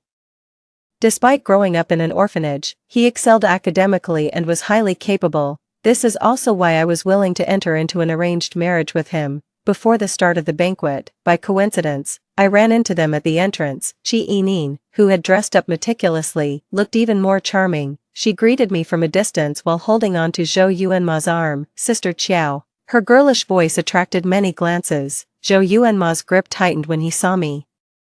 But he firmly allowed Qi Yining to cling to him. His expression was a bit stiff, but before he could speak, I lightly breezed past them, leaving a remark. Miss Qi, I'm not very good at taking care of people. Perhaps you should call me Manager Xiao Qiao. Laughter echoed softly behind me, but before I had taken 2 steps, Zhou Yu and Ma grabbed my wrist. He frowned at me. Why are you acting so strange? Yining was just greeting you. This sudden defense startled me for a moment.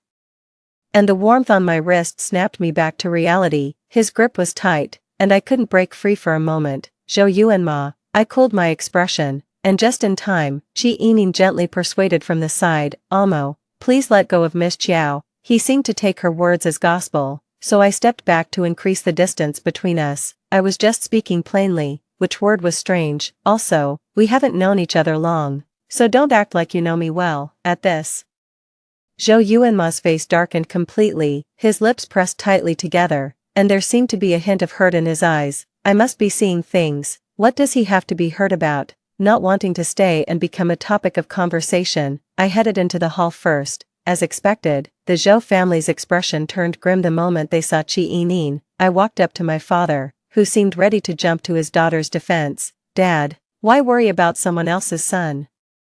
After regaining his composure, he glared with wide eyes, fuming and grumbling, that Zhou kid is slapping our faces. He's gotten too bold. Previously, it was only my mother who could make my father this angry. Since she passed away, it was rare for him to be so emotionally volatile. Thinking back to his son-in-law who disappointed him greatly in his previous life, I couldn't even dare to imagine how my father would react. Don't worry, Dad, I'll make you proud, I gently reassured him, insisting that he shouldn't confront the Zhou family at this time. That would only provoke Zhou Yu and Ma's displeasure. He is the long-lost biological son the Zhou parents had been searching for years, and now he is the apple of their eye. Of course, the Zhou family wouldn't bear to blame their own child. They would only think that all this trouble was stirred up by Qi Yining. Someone curiously asked, who is Qi Yining, Mr. Zhou laughed heartily. She's a childhood friend of my son, who came over to hang out tonight. With that said, Mr. Zhou promptly took Zhou Yu and Ma to offer toasts, as if afraid of being questioned further. Meanwhile, Qi Yining was left by Mrs. Zhou's side, in front of her son. Mrs. Zhou couldn't say much, but as soon as Zhou Yu and Ma turned his back, Mrs. Zhou grasped my hand without sparing Qi Yining a glance. It was a scene similar to one from my past life, only now,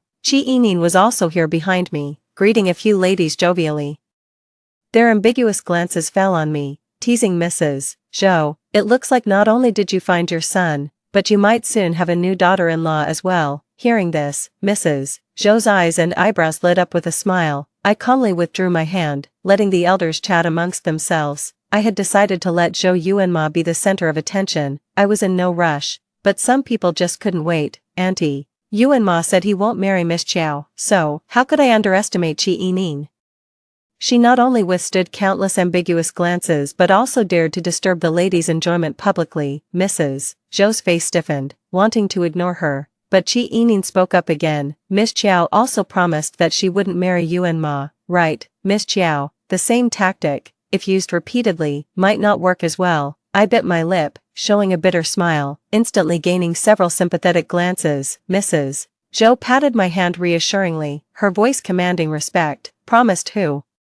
Did you promise her? Qi Yining's face turned deathly pale. As the surrounding ladies saw this, the topic shifted towards Qi Yining. Quickly, they pieced together the gossip. Some who loved stirring things up even advised Mrs. Zhou directly, I think this girl looks quite nice, and since she and Yuan Ma grew up together and know each other well, it's not inappropriate. Yes, young people value feelings nowadays, and a forced marriage isn't sweet. We elders shouldn't interfere too much. Me, luckily, I harbored no feelings for Zhou Yuan Ma, otherwise, I'd be collateral damage. Mrs. Zhou's smile was particularly strained, yet she still had to maintain decorum, nodding along occasionally. What are you all talking about so lively, Mr. Zhou arrived with Zhou Yuan Ma after making a round of toasts. Seeing Zhou Yuan Ma, Qi Yining clung to him as if he were her pillar of strength. The onlookers noticed this and it was all in jest, really, according to the original plan. After today's banquet, Zhou Yuan Ma and I were supposed to get engaged and then married. That's the conventional sequence in our circle. But tonight, Qi Yining's presence added a fresh twist to what would have been just another ordinary gathering. Hearing everyone praise Zhou Yuan Ma and Qi Yining as childhood sweethearts and a perfect match,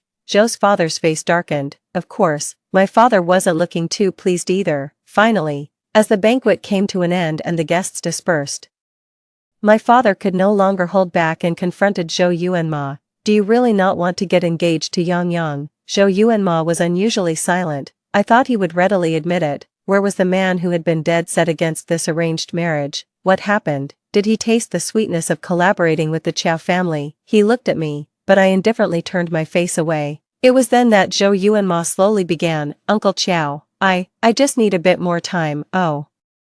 He knew not to make a definitive statement, to leave some room for maneuver. But what am I, a pawn in his game? That wouldn't be easy. No matter how much time you need, Miss Qi will always be waiting for you, I said calmly. The implication was clear. If you keep hesitating, you're just being awful. This also let my father see clearly how others were weighing his precious daughter. Sure enough, my father simply waved his hand dismissively. Upon seeing this, Zhou's mother immediately tried to reassure me. Yang, don't worry, Yuan Ma just hasn't made up his mind yet. Give him a few more days. As she spoke, she observed Zhou Yuan Ma's expression. Upon hearing this, Qi Yining's eyes immediately reddened. Auntie, Mo promised he would marry me. The atmosphere in the study froze instantly. Zhou Yuan Ma's lips moved slightly, but he said nothing, which was as good as an admission. I raised my eyebrows in surprise. I hadn't expected Qi Yining to be so bold as to confront Zhou's mother directly. Did she still want to marry into the Zhou family? However, in a past life, Zhou's mother would pass away from illness in about a year and a half, so if Qi Yining could wait, she had a good chance of entering the Zhou family. But at that moment, Zhou's mother's face turned red, and she lost her composure. She pointed at Qi Yining and scolded sternly, "This is not your place to speak." Qi Yining immediately started crying. Between you two, faced with their confusion, I shyly lowered my head. It just happened, he added. Dad, Uncle Chiao, I've actually liked Yang Yang for a long time. She said that if I could make it tonight, she would agree. These few sentences left everyone present with their own thoughts, but actually, the message I sent to Zhou He was, play along with me, and I'll take care of your fleet. Money, after all, needs to be spent wisely. Zhou He and I exchanged a knowing smile, which to onlookers, made it seem like our relationship was very strong. Zhou's mother was not pleased. What about Yuan Mo? Upon hearing this, my father scoffed derisively. Isn't he already betrothed to that girl? My Yang Yang won't interfere. However, Zhou's father was pleased with the situation. He cheerfully said to my dad, it looks like this marriage alliance is inevitable. My dad just grimaced and said nothing. Only Zhou's mother turned pale. She glared fiercely at Qi Yining and complained of feeling unwell, asking Zhou Yuan Mo to take her home. She called out several times, and Zhou Yuan Mo seemed distracted and out of it. Zhou's mother, frustrated, left first. Hey how's your mom? She's good, only 190 cities left to reach 199. judging by Chiinin's confused look. She had no idea who Zhou He was, being the son of Zhou's father's first wife. He was 2 years older than Zhou Yuan Mo, perhaps because he wasn't involved in business. He had an air of vitality and freedom about him, appearing younger than Zhou Yuan Mo. My dad and Zhou's father had more to discuss, and Zhou He, not wanting to stay and catch up with his father, offered to take me home. However, just as we were leaving, Zhou Yuan Mo hurried after us. "Ah Mo, don't walk so fast, wait for me." If it weren't for Chiinin's loud voice, I wouldn't have known Zhou Yuan Mo was already standing behind me. He was slightly out of breath, his dark eyes fixed on me. "Xu Yang, you said that out of anger, didn't you?" I tilted my head in confusion. Just in time to catch the venomous look Chiinin shot me, but it was just a blink, and I thought I must have seen it wrong. After all, I had already helped her. I couldn't possibly marry Zhou Yuan Mo now. She should be grateful to me. No, unless I want to, no one can influence me. Zhou Yuan Mo still didn't believe it, but we had agreed earlier at the company. Zhou Yuan Mo, I furrowed my brows and interrupted him. One cannot have it both ways, since I've already agreed with Miss Chi. I'll stick to my word. Zhou Yuan Mo looked embarrassed. He opened his mouth as if to argue. I scoffed, unwilling to entertain him further, and continued walking with Zhou He. The autumn night was cool with a hint of chill in the breeze. After walking a distance, Zhou He started gossiping. "It seems like my brother has some feelings for you." Zhou He interested in me. That thought made me shudder. Don't talk nonsense. He's just worried about his status as an heir being unstable. Oh. Are you that influential just by being with you? I glanced at him sideways, a smile tugging at the corner of my mouth. Not now, but after getting married. Zhou He's voice broke in surprise. Do you have some special circumstance that prevents you from marrying me? No, there's nothing like that. Fortunately, it all worked out. I reassuringly patted his arm. Just cooperate with me, and you can set up as many racing teams as you like. Zhou He, after my father returned, he curiously asked me, "It's not like you have to marry into the Zhou family. What do you see in that boy?" I calmly answered, "His face," but in reality, Zhou He is my only option, because I can't let Zhou Yuanma have everything. The Zhou family shouldn't belong to him. I want to see if Chiinin will continue to love him unconditionally when he is no longer the heir to the Zhou family. In my previous life, Chiinin and I were bidding on the same piece of jewelry at an auction. She eventually won it, her face full of triumph. She said that without Zhou Yuanma, her life might not necessarily be worse than mine, but in this life, if Zhou Yuanma falls into hard times, can she still live better than me? I don't understand why she has to compete with me. The news of me and Zhou He gradually spread in our circle. In my previous life, until the very end, he and I had no interactions. We only met twice at a few family dinners that could be counted on one hand. So, about Zhou He. Everyone was quite unfamiliar. This time, because of me, everyone came to know that there was more than one young master in the Zhou family. I got Zhou He a job at Qiao Corporation and had him work on projects. With my deliberate promotion, his reputation quickly grew. Thanks to his involvement, several major projects had a 100% signing rate. He even took one deal right out of Zhou Yuanma's hands. Of course, these projects originally belonged to Qiao Corporation in my previous life. When my father talked with Mr. Zhou, he couldn't help but praise Zhou He. "This kid is smart, impressive, and capable of great things. He has really made me proud this time." Mr. Zhou's expression at that moment wasn't bad, but it definitely wasn't good either. He might have thought that his eldest son hadn't made him proud yet. During this time, I ignored Zhou Yuanma's messages and calls. Even if he wanted to consult me about work, I couldn't be bothered. I truly became a stranger to him. In my previous life, he succeeded largely because of my initial help. This time, he clearly lacked the ability and kept making mistakes. It wasn't long before Mr. Zhou personally sought out Zhou He to discuss him joining the Zhou Corporation. "Should I go?" Zhou He asked me, not rejecting the offer outright but choosing to consult me. I was very satisfied with his attitude. "Of course you should go. Do you really plan on being a stay-at-home son-in-law?" Zhou He was stunned, his brows furrowed with confusion. "But what do I need the Zhou Corporation for?" Such a naive question, I replied dryly. "To make money." "Zhou He, I might not make money if the company is in my hands." I couldn't help but laugh. "Don't worry. I'll help you make money. Just think. Once you take over Zhou Corporation and I help you make money, you can fund countless racing teams. It's not a bad deal at all." Zhou He hesitated but nodded, still puzzled. "Why would you want to help me?" I smiled at him and said generously, what does it matter? After all, it's going to be for my child. Joe, he broke into a startled, high-pitched tone once again. It seemed like he never truly understood why I wanted to marry him. But I thought he was an excellent candidate for marriage. If we raised a child together, with proper guidance, they would turn out exceptional. But Joe, he argued that only people who love each other should marry. I wanted to counter that, asking how much his parents loved each other at the beginning and for how long. But then I thought better of it and simply said, many people who love each other still don't end up marrying. Can't you just think of it as me loving you? Joe, he looked at me with a complex expression, then suddenly turned and walked away. His departing figure seemed shrouded in resentment. It suddenly hit me. Does he love me? On the day the team won the award, Joe, he joined the Joe Corporation. After that, I became even busier because I had to guide him remotely from time to time. Initially worried he might not be up to the task, I was surprised to find he was even more capable and suited for leadership than I had anticipated. Even my father mentioned how Joe's father had openly praised him at the board meeting, without any reservations. When it came to Joe Yuanma, his tone was much colder. Apparently, he was distracted at work, performed mediocrely, and often targeted Joe He. However, I never heard any of this negativity from Joe He himself, but I knew that Chi Yining still hadn't managed to take down Joe Yuanma, with the biggest obstacle being Joe's mother.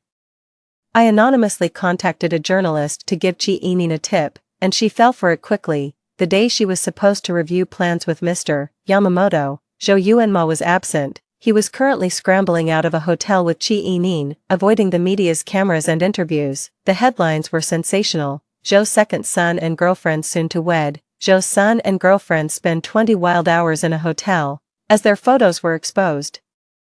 The Zhou family lost their chance to break into the island nation's market. Furious, Zhou's father fired Zhou Yuanma on the spot and declared that if he dared to marry Chi Yining, they could both leave. Zhou's mother tried to persuade Zhou Yuanma but ended up being pushed to the ground by him. Falling ill from the distress, the rift between mother and son deepened, and Zhou Yuanma left the Zhou family without looking back. He said that this place was never truly his, nor could it accommodate him.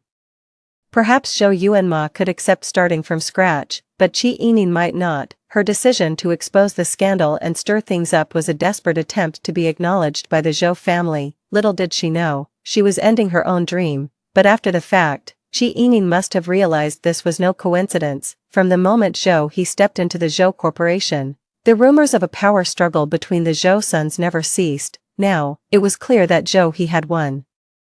When Zhou He took me to experience the romantic and free-spirited music festival, I didn't expect to run into a drunken Zhou Yuanma on the streets. Seeing us holding hands, his eyes filled with hatred. Why are you helping him, not me? Why couldn't you just wait a bit longer? Wait for me, Yang. I regret it. Actually Chi Yining suddenly appeared out of nowhere, crazily lunging at Zhou Yuanma and covering his mouth. Don't say it, don't you dare, I won't allow you to say it.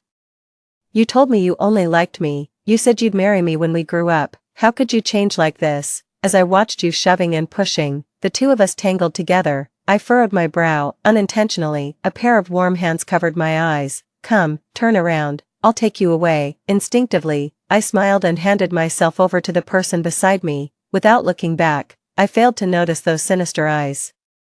Nor could I have imagined that I would be kidnapped in the basement of my own company. I woke up to pitch darkness, a foul stench hanging in the air, as if I were in a garbage dump. A faint glimmer of light from an unknown source revealed the silhouette of Chi Yining. You're awake. As she spoke, the darkness suddenly lifted. It was indeed Chi Yining. She held a candle in her hand, her expression grim, her eyes shining with a dangerous light. I was tied to a chair, unable to move. But facing her alone didn't frighten me much. What are you doing? Chi Yining, looking eerily at the candlelight, murmured, I want revenge. Revenge? I almost laughed out loud. Zhou Yuanma was supposed to avenge her, and now she wanted revenge too. Was it for Zhou Yuanma's sake? What grudge do I have with you? From the beginning, I never opposed you. Instead, I facilitated your relationship. At that moment, I received a slap. Suddenly, I felt a murderous rage. Chi Yining, have you lost your mind? Yes, I've gone mad. Xia Shuyang, you drove me to this. Stop pretending. Even if you did facilitate things between Yuanma and me, I've had no good days. Why should I suffer? I grew up with him, and he only met you recently and was charmed by you. But don't think that marrying him solves everything. Did Yuan Ma touch you after that? Let me guess, he didn't, right? No matter that you married him. I will always be the one he truly loves in his heart, and he must hate you now, otherwise. Why would I run into you here again? It was shocking, yet not entirely unexpected. I puffed my cheeks, still feeling the pain. I never thought you'd come back to life only to mess up like this. God really wasted his chance on you. Zhou Yuanma is foolish, and you're no better. In my bones, I could never bow to fools. I never begged Zhou Yuanma for mercy in my past life, and I wouldn't show weakness now. Just as I braced for another slap, Qi Yining, overcome with emotion, retorted. You're wrong, he's even more foolish than I am. Let me guess, how did you die? Were you tortured to death by those people too? Ah, Amo is so gullible. I simply told him that you never let me go, that the pervert Li Xianon was introduced by you, and he believed it. He's so naive, waking from drunkenness to misunderstandings about our relationship. And I was promised that everything would be fine. I even lied to him that I was pregnant with his child, when in fact, I don't even know whose child it is. Haha. I listened silently, forced to admit that in my past life, I had been far too careless. To think that Zhou Yuanma had done so much right under my nose. Qi Yining continued. Given another chance, I thought I could seize the opportunity, but unexpectedly, you came back too. You are indeed impressive, smart, and capable. I know nothing about business and couldn't help Yuanma. He doesn't love me anymore. I have nothing left. Xia Shuyang, are you satisfied now? Satisfied with what? Without Zhou Yuanma, you can't live. You must have him. I don't think that's necessarily the case. Qi Yining suddenly turned her head and glared at me. But I can't swallow this insult. She stepped toward me, illuminating my face with candlelight. Last time you tasted what it was like to be tormented, this time. How about I ruin your face? I recoiled. Calm down for a moment. It's just a burn, it won't hurt much. And no one is going to come to save you here anyway. Seeing the certainty in her eyes, panic started to set in. I didn't even know where I was. Cars honked as they passed by outside, and I wanted to scream for help, but found myself too nervous to make a sound. They are just racing outside. Nobody comes to this dump. Qi Yining approached again, and I blew out the candle in one breath. She cursed in frustration and then lit several candles around. If you don't cooperate, I will burn you alive. Me, how am I supposed to cooperate? As I panicked, trying to think of a way out, a slight breeze brought the smell of something burning. It was really on fire. The visibility in the room suddenly increased, but that was not a good sign. Qi Yining, let go of me. It's going to start a real fire soon. She didn't even turn her head. You wish. Just wait, I'll be back to deal with you. But all I heard was the sound of her knocking over bottles. A sudden whiff of alcohol stood out amidst the foul smell. The fire caught instantly. My heart sank, and Qi Yining, the fool, didn't even look as she tried to douse the flames with the remaining alcohol in the bottle. With a scream of agony, she clutched her face and crouched down. Just when I was about to despair, the sound of cars outside seemed to be right next to us. Through the roaring flames, I saw Zhou He. It wasn't a dream. It really was Zhou He, Shuyang, and Zhou Yuanma. They almost ran towards me simultaneously, but as soon as Qi Yining saw Zhou Yuanma, she immediately clung to his legs. Yuanma, is that you? It hurts, help me. Then, I heard Zhou Yuanma, with a voice full of sorrow, questioning Qi Yining. Qi Yining, you lied to me. That child, it wasn't mine at all. In Zhou He's arms, my eyes widened in shock. He came back too. Zhou He was either tired or hot, his face covered in sweat. He carried me through the low window. It was the first time I realized how strong his arms were. Behind us, Amo, what are you doing? It's me. Qi Yining, let go. I can hardly breathe. If I had known you would deceive me, you should have died long ago. I'll kill you to apologize to Yang Yang. Ha ha ha. She won't forgive you. I never thought that the lies of my past life would be exposed in this one. But how did Zhou Yuanma find out? Did he conduct an investigation later? The faces that had appeared in the hotel room suddenly flashed before my eyes, and I thought of what Qi Yining had just said. Could those people be the ones who killed Qi Yining? The more I thought about it, the more it seemed to be the truth. Don't worry, I'll make sure they receive the punishment they deserve. Zhou He ignored the outside noises, his statement firm and decisive. I snapped back to reality and buried my face in his neck, nodding slightly. How did you find this place? Zhou He paused, then pulled out a bracelet from his pocket. I then realized my wrist was bare. Somebody from the convoy went to this area and found it on the ground while resting. I had posted it on my social circle, and they all liked it. recognizing the bracelet. Zhou He held me tight, his chest muscles tense as iron. He was scared that something had happened to me. I tried to change the subject. Do I smell a little me? The kidnapping incident was handled discreetly by Zhou He, making sure no news leaked out. However, Qi Yimin's face was mostly ruined by her own foolishness. Her leg was also burned, and she blamed Zhou Yuanma for not taking her out in time. She clung to this point. In the end, both were found guilty of intentional homicide, awaiting their final judgment. But I'm not sure if Zhou He had a hand in this. After that day, I stopped caring about the matter. After I first distinctly refused to see Zhou Yuanma, I never heard that name again. Zhou He worked harder and harder, gaining the favor of Father Zhou. The father and son duo even appeared together in a magazine interview, their movements and gestures strikingly similar. The host asked Zhou He, "Mr. Zhou was a race car driver. What made you decide to return to the family business?" Zhou He smiled slightly at the camera, his tone light but his gaze incredibly firm. He said, "Because I have someone I want to protect." With that statement, the media went wild.